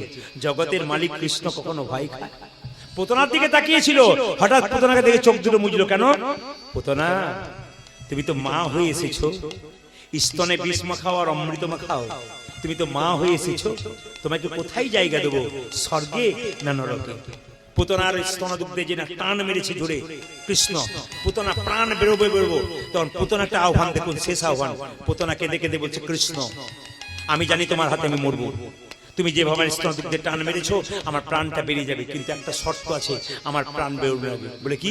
আমি তোমার চোখের দিকে তাকাবো। পুতনা বলছে, আমি তোমার চোখের দিকে তাকাবো, চোখের দিকে তাকাতে তাকাতে আমার চোখ থেকে জল পড়বে তোমার পায়ে, আর তোমার পায়ে যখন চোখে জল পড়বে আমার, তখন তুমি আমাকে মেরো, তার আগে তুমি মেরো। পুতনা চাউনিটা দেখো, আমাদের চাওয়া আছে, বলছে কৃষ্ণ আমি তোমার চোখের দিকে চেয়ে আছি, তুমি আমার চোখের দিকে চেয়ে আছো, আমি জানি তুমি আমাকে মেরে ফেলবে, আমি মরতে চাই, আমি মরবো তোমার হাতে, কিন্তু তোমার চোখের দিকে তাকিয়ে আছি, তাকাতে তাকাতে আমার চোখ থেকে জল পড়বে, আর সেই জল যখন তোমার চরণকে ধুয়ে দেবে, তখন আমার প্রাণ বার করবে, তার আগে বের করবে। পুতনা মারা গিয়েছিল মা, কিন্তু পুতনার দেহটা অবাক হয়ে যাবেন, বিরাট দেহ তো, কেটে কেটে, বিরাট দেহ কেটে কেটে চিতাতে পোড়ানো হয়েছিল। তো পুতনার দেহটাকে যখন টুকরো করে কাটা হয়েছিল, তখন পুতনার দেহ থেকে অমৃতের সেন্ট বেরোচ্ছিল, সুগন্ধ। কেন বলুন তো? পুতনা তো বিষ মাখিয়ে এসেছে, অমৃতের সুগন্ধ কেন? ভগবান তার সুন্দর মুখ দিয়ে, অমৃতের মুখ দিয়ে তার দুগ্ধ পান করেছে, এই জন্য গোটা শরীরটা তার অমৃত হয়ে গেছে। মায়েরা, এখানে একটা শিক্ষা আছে, যাদের ভেতরে এখনো অন্যায় আছে, অত্যাচার আছে, ভেতরে অনাচার আছে, আচার নাই, বিচার নাই, যদি কৃষ্ণের অমৃতময় সুধা পান করতে পারে, তবে তাদের ভেতর বাহির দুটোই কিন্তু নেতাই গৌর হরি বল সুন্দর। এই যে আপনারা কীর্তন শুনতে এসছেন, আপনাদের ভেতর বাহির দুটোই ভালো হয়ে যাবে, যদি অমৃতময় কীর্তনের মানে কৃষ্ণের স্পর্শ আপনারা পান এবং পেয়ে গেছেন। সবাই লক্ষ্য করুন, যখন সুদামা খাচ্ছে না, মা বলছে খেয়ে নে, মরে যাবি না, আমি খাবো না, আমার কৃষ্ণ চাই, কৃষ্ণ চাই। কৃষ্ণ কংসকে ধ্বংস করে উজ্জয়িনীতে গেল, মধ্যপ্রদেশ উজ্জয়িনী, ওখানে গিয়ে গেল কি করতে? পড়াশোনা করতে, সন্দীপনী মুনি আশ্রমে। আচ্ছা, কিছু মনে করবেন না, যারা উজ্জয়িনী যেতে চান, অনেক জায়গায় বেড়াতে যান, একটা জায়গায় যেতে বলবো উজ্জয়িনী। উজ্জয়িনীতে তিনটি জিনিস দেখতে পাবেন, একটা মা কালীর মন্দির আছে, আর একটা শিবের মন্দির আছে, মহাকালের মন্দির। ওখানে মঙ্গল আরতি করা হয় শ্মশানের ছাই দিয়ে, শ্মশানের ছাই বস্ত্র দিয়ে ওখানে মঙ্গল আরতি কোথাও করা হয় না, উজ্জয়িনীতে করা হয়। কালিদাস ভক্ত ছিল কিন্তু মা কালীর সেবক ছিল। কালিদাসের সেবিত বিগ্রহ মা কালী ওখানে আছে। আজকে দেখবেন যিনি যজ্ঞ করছিলেন তিনি নবগ্রহের কথা বলছিলেন, তার মধ্যে মঙ্গল গ্রহের কথা বলছেন যে মেয়েদের ছেলেদের মাঙ্গলিক দোষ থাকে তাদের ভবিষ্যতে খারাপ হয়, মাঙ্গলিক দোষটাকে কাটিয়ে নিতে হয়। এটা কিন্তু উনি খুব সুন্দর বলছিলেন, আমি শুয়ে শুয়ে শুনছিলাম। তো সবাই লক্ষ্য করুন, উজ্জয়িনীতে গেলে দেখবেন মঙ্গল গ্রহের একটা মন্দির আছে এবং ওখানে গিয়ে যদি কেউ পুজো দিতে পারে ছেলে মেয়ে সবার মাঙ্গলিক দোষ কেটে যায়। উজ্জয়িনীতে খুব নামকরা মন্দির আছে। সেখানে সন্দীপন মুনির বিশ্ববিদ্যালয় ছিল, ওটাকে বিদ্যাশ্রম বলা হতো। বৃদ্ধাশ্রম নয় যেখানে বুড়োরা থাকে, বয়স্করা থাকে, বিদ্যাশ্রম, বিদ্যা আশ্রম যেখানে বিদ্যা শিক্ষা দেওয়া হয়। ওখানে কৃষ্ণ বলরাম পড়াশোনা করতে গেছে আর সুদামার বাবা মোটু ব্রাহ্মণ মনে মনে ভাবলো ছেলে তো আর বাঁচবে না, খাওয়া দাওয়া কিছু করছে না, আমি চলে যাই ওই আশ্রমে গিয়ে আমার ছেলেকে ভর্তি করে দেবো। এখন গুরুদেবের নাম করতে করতে সুদামাকে নিয়ে তার বাবা চলল কোথায়? সন্দীপন মুনির আশ্রম। সবাই লক্ষ্য করুন, জয় গুরু, সবাই নিজের গুরুর নাম করুন, স্মরণ করুন, একটু হাততালি দিন। জয় গুরু, জয় গুরু, গুরুদেবের জয়। আজি জয় গুরু, জয় গুরু, গুরুদেব জয়। জয় গুরু, জয় গুরু, গুরুদেবের জয়। উজ্জাতে জয় গুরু, জয় গুরু, গুরুদেবের জয়। গুরু পিতা গুরু মাতা গুরু দয়াময়। আজি গুরু পিতা গুরু মাতা গুরু দয়াময়। গুরু পিতা গুরু মাতা গুরু দয়াময়। উজ্জাতে গুরু পিতা গুরু মাতা গুরু দয়াময়। গুরুদেবের জয় হোক, গুরুদেবের জয় হোক, গুরুদেবের জয় হোক। আজ গুরুদেবের জয় হোক। গুরু পিতা গুরু মাতা গুরুদেবের জয় হোক। আজি গুরু পিতা গুরু মাতা গুরুদেবের জয় হোক। গুরু পিতা গুরু মাতা গুরুদেবের জয় হোক। উজ্জাতে গুরু পিতা গুরু মাতা গুরুদেবের জয় হোক। গুরু জয়, গুরু জয়, গুরু জয়, গুরু জয়, গুরু জয়, গুরু জয়, গুরু জয়, গুরু জয়। গুরু জয়, গুরু জয়, গুরু জয়, গুরু জয়। গুরুদেব সন্দীপন মুনি কি জয়, গুরুদেব সন্দীপন মুনি কি জয়। সন্দীপন মুনির একটি মাত্র ছেলে ছিল, তার নাম কি মধুমঙ্গল। ছেলেটা জলে ডুবে মরে গেছিল, তখন থেকে তার স্ত্রী খুব কষ্ট। টাকা না, গুরুদেবের স্ত্রী সন্দীপন মুনির স্ত্রী খুব কষ্ট পাচ্ছে। কেন? ছেলে হারিয়ে গেছে। কিছু মনে করবেন না, যার সংসারে একটি মাত্র ছেলে আছে সে যদি মারা যায় সেই মায়ের কি অবস্থা হয়। সন্দীপন মুনির স্ত্রী চুপচাপ থাকে। হঠাৎ যখন দেখতে পেল মায়েরা সুদামাকে দরজাতে, অমনি তার স্ত্রী ছুটে গিয়ে বললো, ওগো, সন্দীপন মুনিকে বলছে, শুনছো? বলে কি? দেখো দেখো, আমার ঠিক মধুমঙ্গলের মতো দেখতে, ওকে আগে চান্স দাও, ওকে আগে চান্স দাও। ছুটে গিয়ে কোলে নিল কাকে? সুদামাকে জড়িয়ে ধরল। সুদামা, তোর নাম সুদামা হতে পারে, কিন্তু আমার ছেলে মধুমঙ্গল মারা গেছে, দেখতে ঠিক তোর মতো বাবা। আজ থেকে আমার প্রাণ জুড়িয়ে গেল, আমি সুখে থাকতে পাবো, আনন্দে থাকতে পাবো। আমার ছেলেকে আমি ফিরে পেয়েছি, ঠিক আমার মধুমঙ্গলের মতো দেখতে। খুব আনন্দে দিন কাটাচ্ছে মায়েরা। সবার কাছে নিবেদন রইল, যে যেখানে বসে আছেন, যারা গুরু মন্ত্র নিয়েছেন, যারা নেন নাই, তাদের বারবার অনুরোধ করব, দীক্ষা আপনারা নেন। যদি গুরু মন্ত্র না নেন, আপনি হরিনাম ভজন করতে পারবেন, অসুবিধা নেই। দীক্ষা যদি না নেন, আপনি কীর্তন শুনতে পারবেন, অসুবিধা নেই। দীক্ষা যদি না নেন, আপনি মালা নিতে পারবেন, অসুবিধা নেই। কিন্তু দীক্ষা যতক্ষণ না নেবেন ততক্ষণ কিন্তু গোবিন্দের সেবা করবার অধিকার পাবেন না। আপনার হাতে যে প্রসাদ, সেটা গুরুদেব আপনাকে শিখিয়ে দেবে কিভাবে প্রসাদ সেবা করাতে হয়। এটা গুরুর কাছে শিখবেন, অন্য জায়গায় শিখবেন না। যারা গুরু করেছেন তারা শুনে রাখুন, শাস্ত্র পরিষ্কার করে বলছে, গুরু যাকে তাকে করবেন।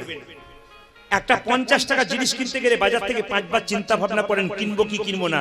গুরু যখন করবেন বিচার করে করবেন। রামকৃষ্ণ দেব বললেন, যাকে তাকে গুরু করা যাবে না। গুরু যে জাতিতে ব্রাহ্মণ হবে তা নয়। চৈতন্য চৈতামিতে বলেছেন, কিবা বিপ্র কিবা শূদ্র নাসিক জ্ঞানে নয়, কৃষ্ণ তত্ত্ব বেত্তা যে সেই গুরু হয়। গুরু যে শুধুমাত্র জাতির ব্রাহ্মণ হবে শূদ্র হবে তা নয়, যিনি কৃষ্ণ তত্ত্ব ভালো জানেন তার কাছে গুরু মন্ত্র নিতে হবে। কেন বলুন তো? তার কাছে বসলে দুটো ভালো কথা জানতে পারবেন। রামকৃষ্ণ দেব বললেন, ব্রজে একটা কথা আছে, পানি পিও ছানকে আর গুরু করো জানকে। জল খাবে ছেনে আর গুরু করবে জেনে। জল যখন খাবেন মায়েরা ছেঁকে খেতে হয়, কেন বলুন তো? ছেনে খেতে হয়, কেন?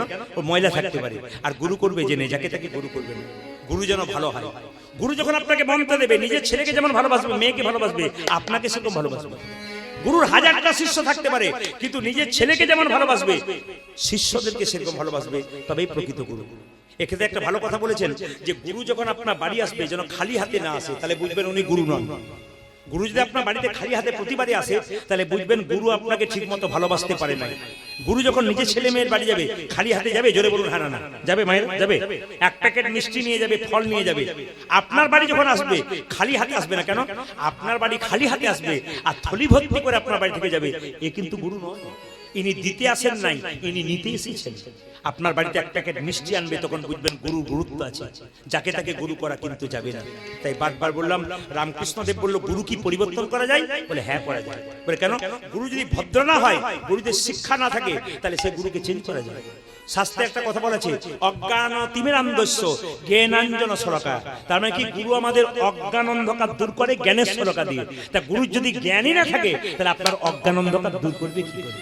এই জন্য বারবার বলবো, গুরুকে জ্ঞানী হতে হবে, গুরুকে পণ্ডিত হতে হবে। সেই গুরুর কাছে মন্ত্র নিয়ে আপনার লাভ আছে। কেন?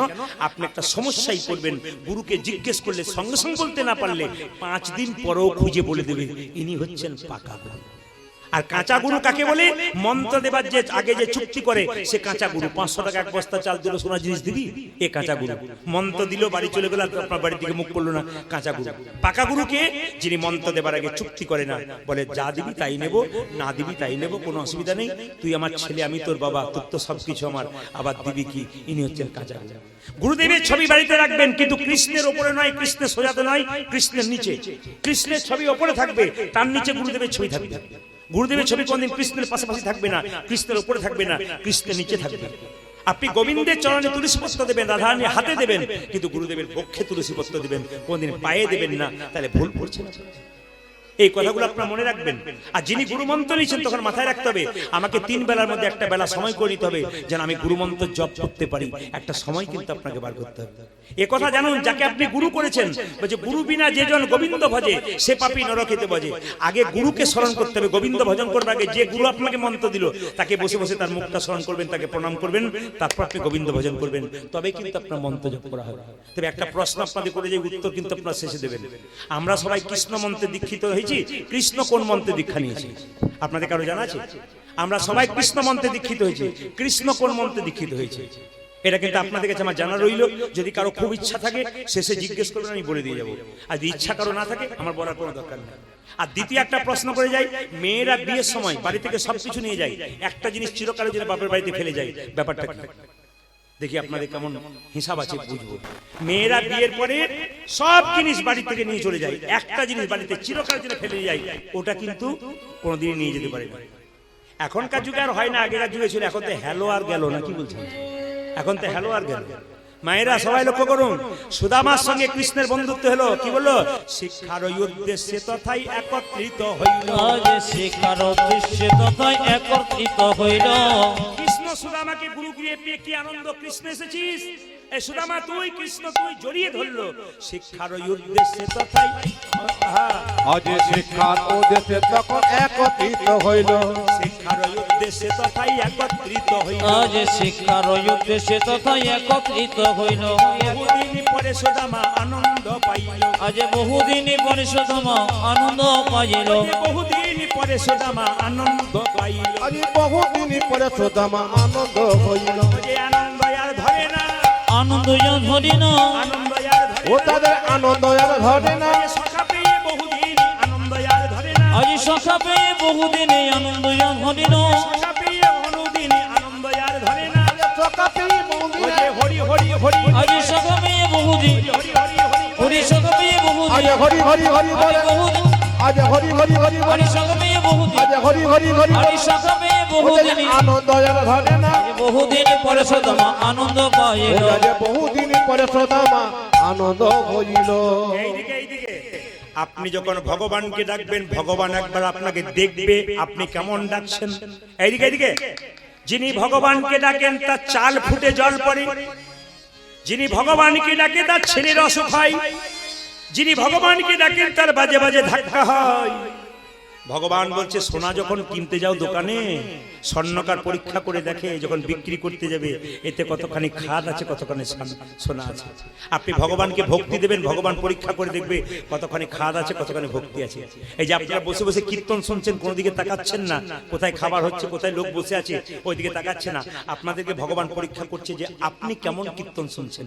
প্রদীপ পাল জানতে পারছেন আপনার মনের মধ্যে কি আছে। শাস্ত্র বলল, মন মনা মত ভক্ত, মন মনা মত ভক্ত। হ্যাঁ, শুধু মনটা তুমি আমাকে দাও, এতে কাজ হবে। ওখানে থাক, মনটা শুধু ওখানে দাও, তাহলে ওতেই কাজ হয়ে যাবে। এই জন্য বারবার বলি, মনটাকে দিতে হবে, দেখবেন আপনার কাজ হয়ে যাবে। নিজের মনটা গোবিন্দ চরণে দিন, দেখবেন আপনার কাজ হবে। ওই জন্য মনটা আপনার চাই। সবাই লক্ষ্য করুন যে যেখানে বসে আছে, সুদামা কৃষ্ণের মধ্যে পরীক্ষা শুরু হয়ে গেল। কি পরীক্ষা শুরু হয়ে গেল? কৃষ্ণ সুদামাকে বলল, সুদামা তুই তো আমার কেমন ভালোবাসিস?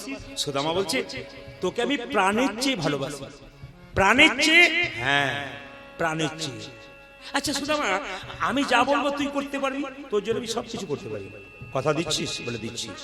আচ্ছা সুদামা, আজকে সকালবেলায় গুরুমা নাড়ু তৈরি করছিল নারকেলের, আমি পাই না, জিভ থেকে জল পড়ছিল। একটা কথা জিজ্ঞেস করেছিল, গুরুমা কিন্তু কৌটোতে রান্নাঘরে নাড়ু রেখেছে, একটা নাড়ু এনে দিতে পারবি? না ভাই, আমি চুরি করতে পারবো না, সব পারবো। এই যে তুই একটু আগে বলি আমার জন্য তুই প্রাণ দিতে পারিস, না আমি চুরি করতে পারবো না। এই তুই যে বললি আমার জন্য প্রাণ দিতে পারিস, বলছে না না তুই আর যা কিছু বল। না সুদামা, আমার নাড়ুই চাই। হ্যাঁ রে, যদি গুরুমা দেখতে পাই। আরে গুরুমা তো স্নান করতে গেছে, আর গুরু বাবা কি করছে? গুরুমা স্নান করতে গেছে, আর গুরু বাবা কোথায় গেছে? সবাই লক্ষ্য করুন, গুরু বাবা মন্দিরে পুজো করছে। ওরে সুদামা, আমি দরজায় দাঁড়িয়ে রইলাম, এই দরজাতে দাঁড়িয়ে আছি, তুই এক কাজ কর। আমি না, তুই এক কাজ কর। বলে কি? না তুই আমাকে দুটো নাড়ু এনে দিয়ে বেশি আনতে হবে না। সুদামা এক পাক করে রান্নাঘরে ঢুকেছে, একটা একটা করে নাড়ু বের করছে, আরেকটা দে, মানে যতক্ষণ না গুরুমা আসে ততক্ষণ পর্যন্ত চেয়ে যাচ্ছে। এখন চাইতে চাইতে হঠাৎ যখন গুরুমা এসেছে, সুদামা বলে উঠলো, গুরুমা গুরুমা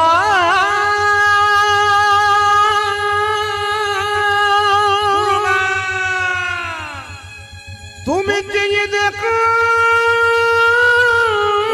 চোর বলো, চুরি করছে। এত ভালোবাসো নিজের ছেলের মতো, সে কি করেছে দেখো। দুঃখী যাকে মধু মঙ্গল ভেবে আশ্রয় দিয়েছে, বিশ্বাসঘাতকতা করেছে, সেই সুদামার কাণ্ড দেখো। সুদামা চোর, সে চুরি করেছে, ওই দেখো তাকিয়ে আছে কেমন। ও গো গুরুমা গো, গুরুমা চমকে উঠল। ও গো গুরু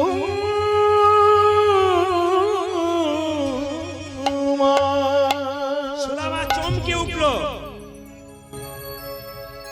গুরুমা বলে উঠল, তোর লজ্জা করে না? তোকে তোর গুরু বাবা জায়গা দিচ্ছিল, আমি নিজের ছেলে বলে বুকে টেনে তোকে কাছে আনলাম আমার ছেলের মতো করে, আর তুই চুরি করলি, তোর লজ্জা করে না? বেরিয়ে যা তুই, তুই আমার সঙ্গে বিশ্বাসঘাতকতা করিস, বেরিয়ে যা।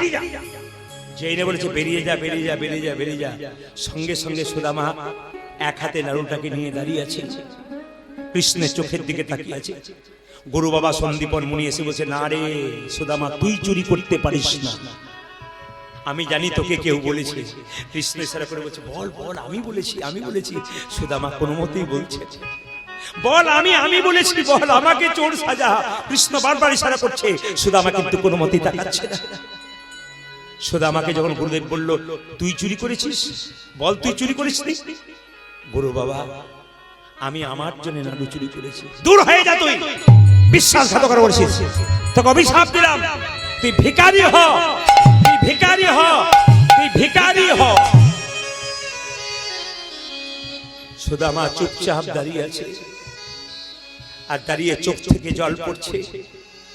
কৃষ্ণ বলছে, তুই আমাকে দেখিয়ে দিলি না কেন ভাই? সুদামা বলল, কৃষ্ণ তুই যে আমার প্রাণ, তুই যা আমি তা, আমি তো তোর জন্য চুরি করেছি, আমি তো আমার জন্য করেছি, আমি আমি দুজন যে প্রাণের বন্ধু। তবে তোকে কথা দিলাম কৃষ্ণ, আমাকে গুরুদেব অভিশাপ দিল, আমি ভিখারি হয়ে যাব, আমি ভিখারি হব, কিন্তু তোকে কথা দিলাম আমি ভিক্ষা করে করে বেড়াবো, এত অভাব আমার হবে। গুরুদেব অভিশাপ দিয়েছে, তোর কাছে কোনদিন হাত পেতে কিছু চাইব না। কৃষ্ণ সারা করে বলছে, সুদামা তুই যাস না। কেন কাঁদাও কৃষ্ণ তুমি, এই কি নামের অজিয়ে তো কর কৃষ্ণ তুমি,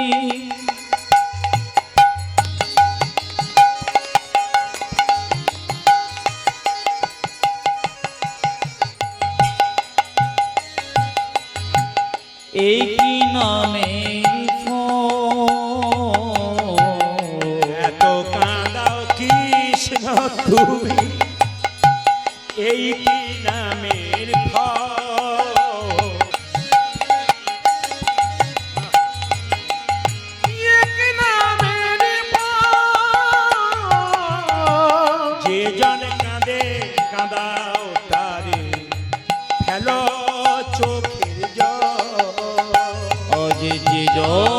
কান্দি কাঁদ করে দাও গো চোখের জল ও যে যে জন কাঁদে কাঁদাও তারে দাও গো চোখের জল। উজাজ যে জন কাঁদে কাঁদাও তারে দাও গো চোখের জল। সুদামা চলে গেল মায়েরা। মায়েরা বসুন্ধরার সঙ্গে বিয়ে হলো কার? সুদামা। আচ্ছা এদিকে এদিকে বিয়ের কথা যখন বললাম কিছু মনে করবেন না। আচ্ছা বিয়ে তো আপনাদের হয়েছে, আপনাদের সকাল হয়েছে, কিন্তু আপনারা কিন্তু এখন চুপচাপ আছেন। আচ্ছা বিয়ের সময় মালা বদল হয় না? জোরে বলুন হ্যাঁ না না। এখন তো আর হয় না, বললাম না হ্যালো আর গেল না, কি বলছেন? হয়। আচ্ছা মালা বদল হয় তো? আচ্ছা বলুন তো মায়েরা, মালার মধ্যে এই ফুলগুলো কি? রজনীগন্ধার ফুল। আর মাঝে কি থাকে বলুন তো, জোরে বলুন? গোলাপ। আচ্ছা মালা বদল করবার সময় এই ফুলটাই কিন্তু থাকে। একবার ভাবনা চিন্তা করেছেন এই মালাটাই থাকে? এই মালা কি শিক্ষা দিচ্ছে? আর বলো না, উপোস ছিলাম, গলায় পরে নিলাম, ব্যাস হয়ে গেল। ওটা বললে হবে না, যে কোনো কাজ করবেন তার তত্ত্ব জানতে হবে। এই মালাটার শিক্ষা কি আছে দেখুন। এই মালাতে যে গোলাপ আছে, গোলাপ কিন্তু কাঁটা আছে গোলাপের মধ্যে। এই ফুলের মালাটি পরিয়ে স্বামী তার স্ত্রীকে বলছে, স্বামী স্ত্রীর ভালোবাসাটা সারা জীবন যেন গোলাপের মতো রঙিন হয়ে থাকে। গোলাপ কাঁটা থেকে জন্ম, গোলাপের মধ্যে কাঁটা থাকে, কিন্তু স্বামী স্ত্রীর মধ্যে মাঝে মাঝে দণ্ড হবে, কিন্তু মিলটা যেন, প্রেমটা যেন একবারে গোলাপের মতো রঙিন হয়ে থাকে। ভালোবাসাটা গোলাপের মতো থাকতে হবে। এই দেখুন এই ফুলের মালাতে এই যে ফুলগুলো রয়েছে, এগুলো শিক্ষা কি দিচ্ছে? স্বামী তার স্ত্রীর গলায় এই মালাটা দিয়ে বলছে, এই যে মালা দেখতে পাচ্ছ, এই মালার মধ্যে ফুল, এগুলো আমার আত্মীয়, তোমার গলায় আমার আত্মীয়ের দায়িত্ব দিলাম, তাদের সম্মান রক্ষা করবে। আর স্ত্রী তার গলার মালাটা স্বামীকে দিয়ে বলল যে এই দেখো তোমার মালাটা, আমার মালাটা তোমাকে দিলাম, কেন? এই মালার মধ্যে যত ফুল আছে সব দায়িত্ব তোমার রইল আমার সংসারে। সবাই সবার দায়িত্ব পালন করলো। যদি আকন্দা ফুলের মালা নিয়ে হয়, কিন্তু আকন্দা ফুলের বলা যারা, এই মালাও কিন্তু হয়। তবে কিছু মনে করবেন না মেয়েরা, যে যেখানে বসে আছেন, আমাদের ওখানে একটা ছেলে বিয়ে করতে গেছে, বললাম বিবাহ মানে কি? বিশেষভাবে বহন করা, কিন্তু ও বলল বিপদ বাড়ানো হলো। বিবাহ মানে বিপদ বাড়ানো হলো। ও কি করেছে? ভালো গাড়িতে বিয়ে করতে যায় না, অ্যাম্বুলেন্সে যাচ্ছে। বললাম অ্যাম্বুলেন্সে যাচ্ছিস কেন? বলে আজ থেকে অসুস্থ হবো, ওই জন্য অ্যাম্বুলেন্স করতে শুরু করলাম। আবার লক্ষ্য করুন, ও বিয়ে করতে যাচ্ছে, ওর স্ত্রীর বয়স 27 বছর আর ওর বয়স 24 বছর। বললাম হ্যাঁ রে, তোর 24 ও 27 কেন? বলছে দুটো কারণে করেছি, ওকে বড়। বলছে কেন? এখনকার মেয়েরা স্বামীর নাম ধরে ডাকে। যদি রাস্তা দিয়ে দুজনে যাই, ও যদি আমার স্বামী আমার নাম ধরে ডাকে, আমি বলতে পারবো ও আমার চাইতে 3 বছরের বড়। নাম ধরে ডাকলে তো কোনো ক্ষতি নেই। ঠিক বলেছেন। আর একটা কারণে কি, এখনকার স্ত্রীরা দেখবেন মাঝে মাঝে স্বামীদেরকে উত্তম মাধ্যম দেয়। ওই যে রাস্তার মাঝে গিয়ে দু চর দিয়েই দেয়, লোককে বলতে পারবো তো আমার চাইতে বড় বড় 2 থাপড় মারলে কোনো ক্ষতি নাই। এরকম ব্যাপার আছে। সবাই মিলে বল রাধে রাধে, রাধে রাধে। যখন অভাব বাড়িতে, কিছু মনে করবেন না, স্বামী স্ত্রীর সম্পর্ক কেমন এই দিয়ে দেখাবেন। এতজন কীর্তন শুনতে এসছেন, কীর্তন শিখতে গেলে বহু কিছু শিক্ষা অর্জন করতে হয়। স্বামী স্ত্রীর সম্পর্ক কেমন মায়েরা?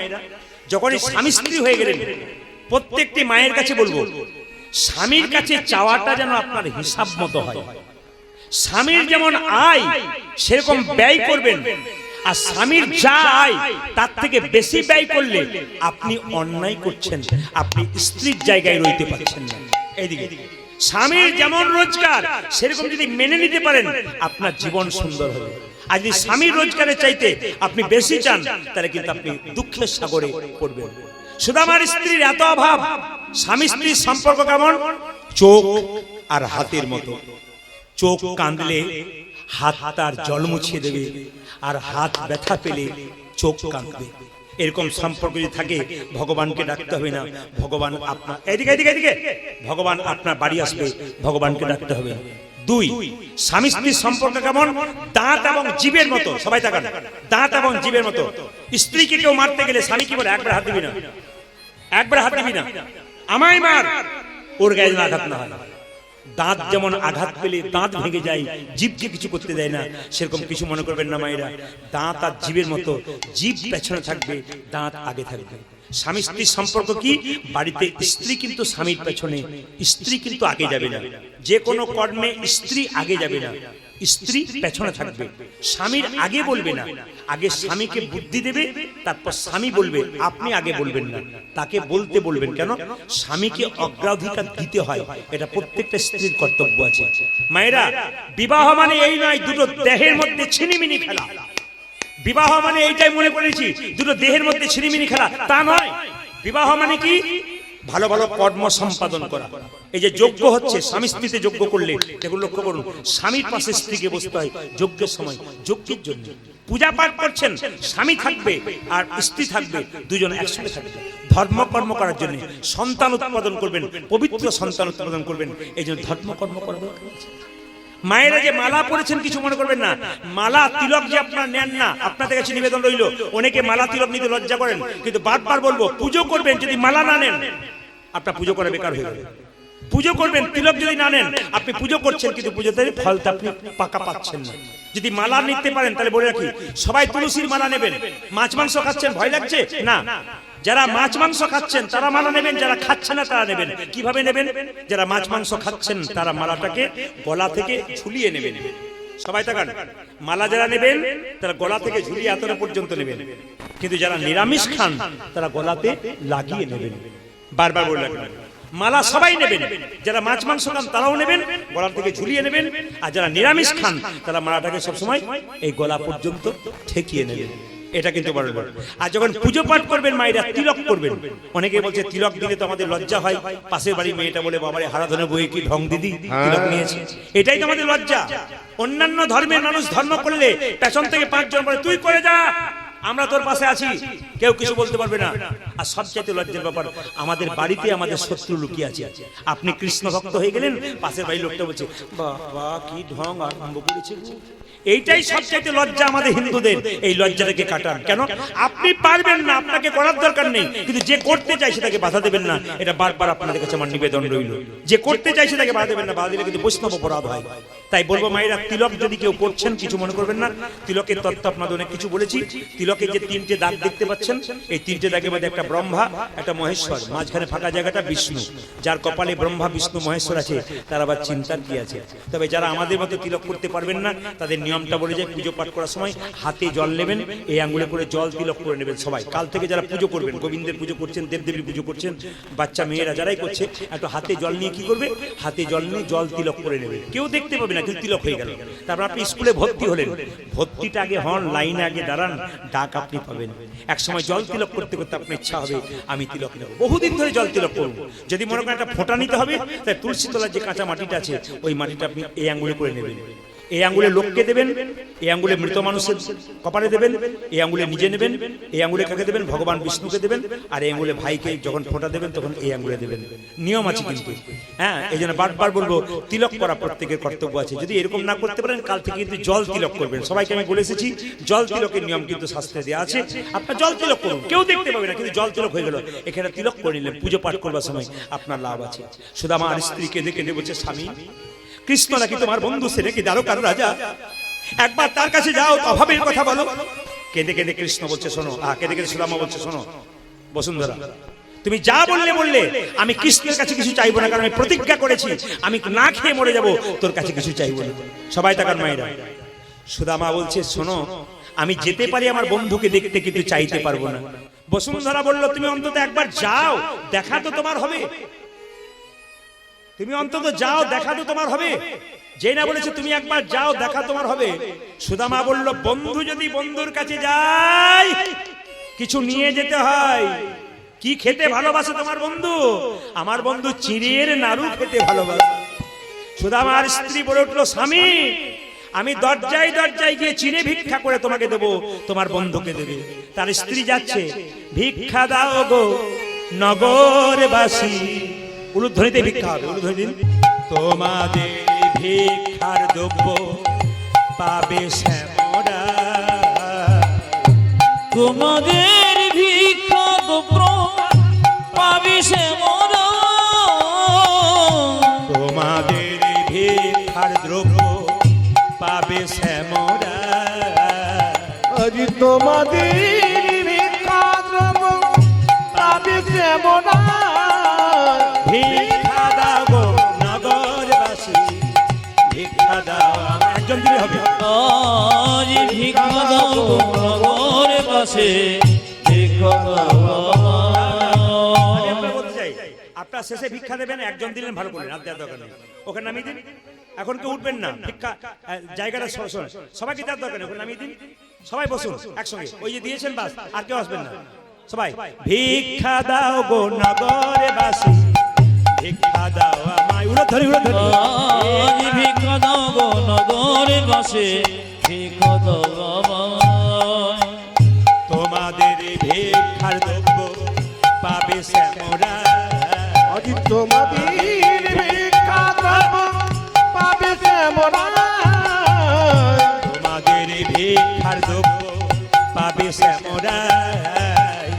তোমাদের ভিক্ষা দেব পাবে শ্যামরা। ভিক্ষা দাও গো নগরবাসী, ভিক্ষা দাও আমায়। আজ ভিক্ষা দাও গো নগরে বাসে, ভিক্ষা দাও আমায়। যখন পায়ের মধ্যে কাঁটা ফুটেছে, সুদামা কাঁটাটাকে বের করছে, পারছে না। কৃষ্ণ দ্বারকা সিংহাসনে বসে আছে, রুক্মিণী সত্যভামা কৃষ্ণের চরণ সেবা করছে। কৃষ্ণ বলছে, সত্যভামা আমার পায়ে এত যন্ত্রণা কেন, আমার পায়ে যেন কি ফুটে গেল। সত্যভামা বলছে, কি তোমার পা থেকে রক্ত পড়ছে কেন? কৃষ্ণ বলল, সত্যভামা তুমি জানো না, ভক্ত যখন ভগবানকে ডাকে, ভক্তের অঙ্গে যত না আঘাত লাগে, ভগবানের অঙ্গে তত তার চাইতে বেশি আঘাত লাগে। হরিদাসকে 22 বাজারে বেত্রাঘাত করা হয়েছিল, হরিদাসের অঙ্গে যত আঘাত পেয়েছিল, মহাপ্রভুর অঙ্গে তার চাইতে বেশি আঘাত পেয়েছিল। আমার সুদামা বন্ধু আসছে, তার পা থেকে রক্ত বেরোচ্ছে। ভক্ত কষ্ট পেলে ভগবানের অঙ্গে সেরকম কষ্ট হয়। সুদামা যেই না এসেছে দ্বারকাপুরীতে, দারোয়ান চিৎকার করে বলল, কাহা যাওগে তুম? বলছে, আমি যাব কৃষ্ণের কাছে। কৃষ্ণ কে হয়? আমার বন্ধু হয়, ভিখারি। যাও এখান থেকে। কৃষ্ণ তোমার বন্ধু, সেখানকার রাজা। একবার যাও, গিয়ে বলো তোমার সুদামা বন্ধু এসেছে। কৃষ্ণ বসেছিল কোথায়? সবাই শুনবেন, জায়গাটি বড় প্রেমের জায়গা। কৃষ্ণ বসেছিল সিংহাসনে, যেই না সুদামার কথা শুনেছি, অমনি কৃষ্ণ দৌড়ে গিয়ে বলল, সুদামারে। সুদামারি সুদামাকে ধরিয়ে এনে সিংহাসনে বসালো। সুদামা বলল, এই এই এই, আয়, আমি যে ভিখারি, আমাকে কেন বসালি এখানে? আমি যে ভিখারি, এখানে কেন আমাকে বসালি? তুই তো রাজা। সুদামা, যেদিন নাড়ু চুরি করেছিলাম সেদিন তুই কি বলেছিস? তুই যার আমি তা। তুই যদি আমার জন্য নাড়ি চুরি করে নিজেকে বলেছিস আমি চোর, তুই যে আমার নেই। ভক্ত যখন ভগবানকে ডাকে, তখন ভক্ত আর ভগবানের দেহটা এক। একটা গাভীর বাছুর, যদি একটা গাভীকে দড়ি দিয়ে বেঁধেছেন, বাছুরটাকে ছেড়ে দিন, দেখবেন গাভী বাছুরের পেছন পেছন ছুটবে। কেন বলুন তো? যদি বাছুরটাকে কেউ কেড়ে নেয়, যদি খালি পিঠে পড়ে যায়, গাভী পাগলের মতো ছুটে বেড়ায়। ভক্ত যখন হা কৃষ্ণ প্রাণ গোবিন্দ বলে রাস্তা দিয়ে চলে যায়, ভক্ত যাতে বিপদে না পড়ে, ভগবান তার পেছন পেছন বারবার ছুটতে থাকে ভক্তকে রক্ষা করার জন্য। বস বস, রুক্মিণী সত্যভামা একটু জল এনে দাও সোনার পাত্রে। আমি কি করবে তুমি? একবার এনে দাও। যে না এনে দিয়েছে, আমি সঙ্গে সঙ্গে কৃষ্ণ সুদামার পা দুটোকে ধুয়ে দিচ্ছে। সুদামা বলছে, কি করছিস ভাই? কৃষ্ণ মনে মনে বলছে, সুদামা রে, এ জগতে সকল ভক্ত তুই আমার চরণ ধুইয়ে দেয়, কিন্তু আমি তো কোনদিন ভক্তির চরণ ধোয়ার সুযোগ পাই না। আজ যখন পেয়েছি তো আজ যখন পেয়েছি তখন ছেড়ে দেব না। রুক্মিণী সত্যভামা ভাবছে, এ আবার কেমন বন্ধু রে বাবা? সবাই ভগবানের চরণ ধুয়ে দেয়, আর ভগবান সঙ্গে সঙ্গে বন্ধু চরণ ধুয়ে দিচ্ছে। সুদামাকে বলছে, সুদামা, তোর শরীরে চন্দন মাখিয়ে দিয়ে ধূপ দীপ দিয়ে পুজো করব। সব জায়গায় ভক্ত ভগবানকে পুজো করে, এখানে স্বয়ং ভগবান ভক্তকে পুজো করছে। স্বয়ং ভগবান ভক্তকে পুজো করছে। হঠাৎ বলছে, আচ্ছা সুদামা, তুই বিয়ে করেছিস? হ্যাঁ রে, বিয়ে করেছি তো। তুই নিমন্ত্রণ করিসনি যে? সুদামা, তুই যে নিমন্ত্রণ করিসনি, তোর যে আমি বন্ধু। বলছে, কৃষ্ণ, আমি তো একটা বিয়ে করেছি, তোকে নিমন্ত্রণ করতে ভুলে গেলাম। আর তুই যে 16,108টা বিয়ে করেছিস, তুই যে একবার আমাকে নিমন্ত্রণ করেছিস। অনেক আনন্দ হলো। শেষে বলছে, আচ্ছা কৃষ্ণ, সুদামা কিছু মনে করিস না, তুই যে বহুদিন পরে এলি, আমার জন্য কিছু এনেছিস? আমি কি আনবো রে? আমি যে ভিখারি মানুষ। না না না না, তুই কিছু এনেছিস, আড়াল করবার চেষ্টা করছিস। না, আমি আনিনি। এই দে বলছি, না দেবো না, দে বলছি, জোর করে খেয়ে নিয়েছিস। যেই না জোর করে কেড়ে নিয়েছে, অমনি দেখলো সুদামার পুটলির মধ্যে শুকনো চিড়ে আছে। কৃষ্ণ শুকনো চিড়ে নিয়ে কেঁদে কেঁদে বলে, কানা সুদামা রে, লোকে আমাকে মিষ্টি খাইয়ে খাইয়ে জিভটাকে নিরস করে দিয়েছিস, তুই আমায় এত ভালোবাসিস যে আমায় তুই আমার জন্য শুকনো চিড়ে এনেছিস। ও মা, শুকনো চিড়েগুলো গলায় লেগে যাবে তাই তুই ভিজিয়ে এনেছিস?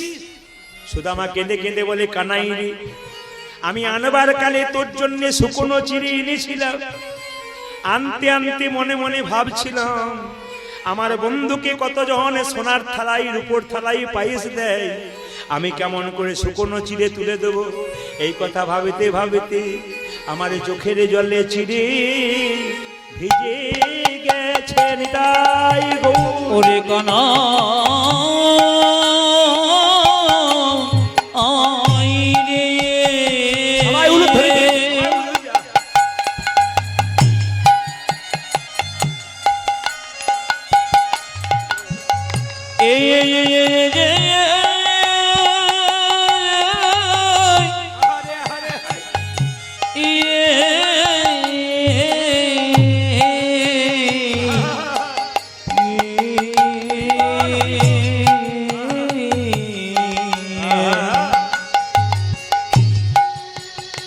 আমার চোখের জলে চিড়ে ভিজে গেছে। কানাই কানাই কানাই বলি চোখের জলে চিড়ে ভিজে গেছে। ও যা যা কানাই কানাই কানাই বলে, নয়ন জলে বগি ভাসায়, ও যা যা কানাই কানাই কানাই বলে, কৃষ্ণ প্রাণ গোবিন্দ ও বলে, যা কানাই কানাই কানাই বলে, কৃষ্ণ প্রাণে গোবিন্দ বলে। ভাই চোখের জলে চিড়ে ভিজে গেছে রে। এই যে আপনারা কীর্তন শুনলেন, কৃষ্ণ কি আশীর্বাদ দিল দেখুন।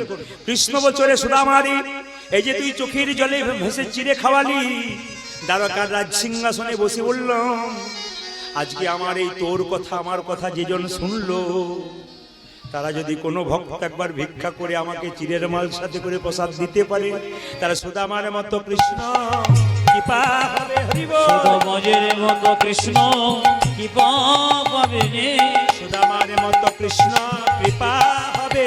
ও যা যে সুদামার মতো কৃষ্ণ কৃপা হবে, নয়নে জলে বুক ভাসাবে, সুদামার মতো কৃষ্ণ কৃপা আজ নয়ন জলে বুগি ভাসায়, কৃষ্ণ প্রাণ গোবিন্দ ও যা যে নয়ন জলে বুক ভাসায়, কৃষ্ণ প্রাণে গোবিন্দ ও বলে, দেখো নয়ন জলে বুক ভাসায়, কৃষ্ণ প্রাণে গোবিন্দ ও বলে। যা যে সুদামার মতো কৃষ্ণ কৃপা হবে। রাধা রানী কি। আপনারা যারা কীর্তন শুনলেন এতক্ষণ, তারা সুদামার মতো কৃষ্ণ কৃপা পাবেন। তার আগে বলে দিই, দেখুন এটা দামি কথা। কৃষ্ণ সুদামার কাছে 10 দিন রইল, সুদামা কৃষ্ণের কাছে 10 দিন রইল। আমরা যদি ভগবানের কাছে থাকি মন্দিরে, আমরা কি বলি? মেয়ের বিয়ে দাও, ছেলের চাকরি দাও, এই দাও সেই দাও। কিন্তু 10 দিন ধরে কৃষ্ণ সুদামা কৃষ্ণের কাছে রইল, একবারও একটা দিন কিছু চাইল না, একবারও না। বরং কৃষ্ণ জিজ্ঞেস করেছিল, সুদামা তুই কেমন আছিস? কৃষ্ণ তো সব জানে যে তোর কি আছে কি না। এই যে মায়েরা মন্দিরে বলে না, ছেলের বিয়ে দাও, ছেলের চাকরি দাও, মেয়ের বিয়ে দাও, এ কথা বলার দরকার নেই। কেন? ভগবান তো অন্তর্যামী, তোমার কি আছে না আছে ও তো জানে। তুমি শুধু ভক্তি দাও, ভক্তি সম্পদ ভগবানকে দাও, কৃপা সম্পদ তোমাকে দেবে। কিচ্ছু করার দরকার নেই, খালি ভক্তি দাও। সে তো জানতে পারছে তোমার কি আছে কি না, তুমি আর বলে বোঝাবে কি জন্য? একবারে বলবে না, বলাটা ভুল। কেন? সুদামা বুঝিয়ে দিল। সুদামাকে জিজ্ঞেস করছে, কৃষ্ণ তুই কেমন আছিস? জানে তো স্ত্রী খেতে পাই না, স্বামী খেতে পাই না, একবেলা খেতে পায় একবেলা পায় না, তার স্ত্রী কাপড় নাই, সব জানে কৃষ্ণ। হ্যাঁ সুদামা তুই কেমন আছিস? আগে তো ভালো ছিলাম, তোকে পেয়ে আমি আরো ভালো হয়ে গেছি। যারা কৃষ্ণ ভক্ত হয় তারা কৃষ্ণকে পেয়ে সব দুঃখ ভুলে যায়। যারা কৃষ্ণ ভক্ত হয়, হরিনামে যারা বসে থাকে, তাদের সমস্ত দুঃখ চলে যায়। সঙ্গে সঙ্গে বলছি যে আরে তুই যা, তুই ফিরে যা। তুই যখন যাচ্ছিস, মায়েরা সুদামা যখন কৃষ্ণের কাছে যাচ্ছে, খুব আশ্চর্যের ব্যাপার, কৃষ্ণ ইচ্ছা করলে সুদামাকে চটি জুতো দিতে পারতো, পারতো না বাবা? কারণ আসবার সময় খালি পায়ে এসেছে, পায়ে কাঁটা ফুটেছে, আবার যাবার সময় ফুটতে পারে। তাহলে কৃষ্ণ সুদামাকে জুতো দিল না, কেন দিল না বলুন তো? ওরে সুদামা রে, তোকে ইচ্ছা করলে আমি চটি জুতো দিতে পারতাম, কিন্তু আমি রাজা হয়ে তোকে দিলাম না। কেন জানি? তুই যদি খালি পায়ে দ্বারকার পথে যাস, তোর চরণ ধুলো দ্বারকার পথকে আরো ভক্তি জন্মাবে। যত অভক্ত এই দ্বারকার পথ দিয়ে যাবে তাদের ভক্তি জন্মাবে, তাই তোকে খালি পথে পাঠানো। কৃষ্ণ রাজা ইচ্ছা করলে সোনার রথে চাপিয়ে সুদামাকে পাঠাতে পারতো, কিন্তু পাঠানো না কেন? মায়েরা, আগেকার দিনে নিয়ম ছিল, আপনার বাড়ি থেকে আত্মীয় স্বজন বাইরে গেলে কি করতেন? দরজায় দাঁড়িয়ে থাকতেন না, যতদূর যেতে তাকে থাকতেন, যতদূর। এখন তো গাড়ি ঘোড়া হয়ে গেছে, গাড়িতে চাপলো সঙ্গে সঙ্গে ভ্যানিশ হয়ে গেল, দেখতেই পেলেন না। কিন্তু কৃষ্ণ কি করলো? সুদামাকে কেন গাড়িতে দিল না, রথে দিল না, হেঁটে হেঁটে পাঠালো কেন? ওরে সুদামা রে, আবার কখনো দেখা হবে জানি না, তুই যে চললি, তুই যত দূর পর্যন্ত যাবি তত দূর তোকে দেখতে পাবো, আর যদি কোনোদিন তোর সঙ্গে আমার দেখা না।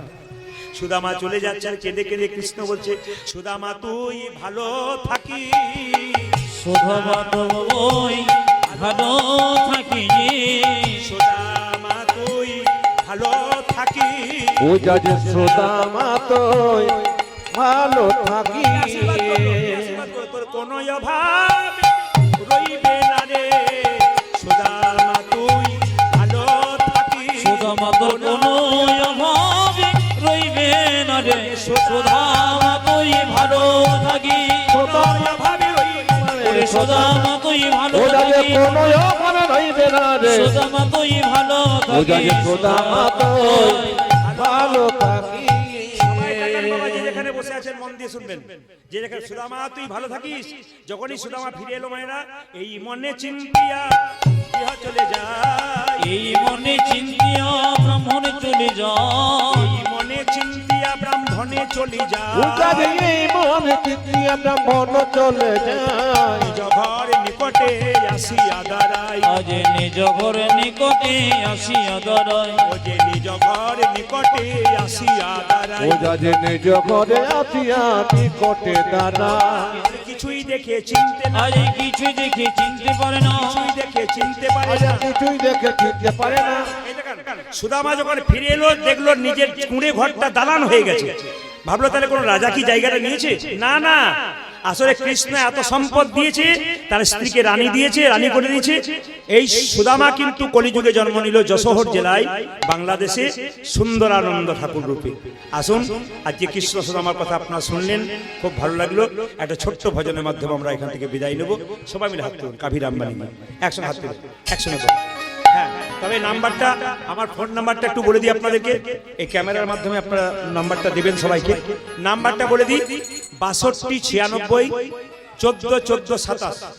আমার মোবাইল নাম্বার হচ্ছে 62 96 14 14 27। একবার বলে দিই, 62 96 14 14 27। সবাই হাত তুলে একসঙ্গে, একসঙ্গে হাত তুলুন, একসঙ্গে। প্রসাদ পাবার আগে, প্রসাদ পাবার আগে সবাই ধ্বনি, সবাই দাঁড়িয়ে।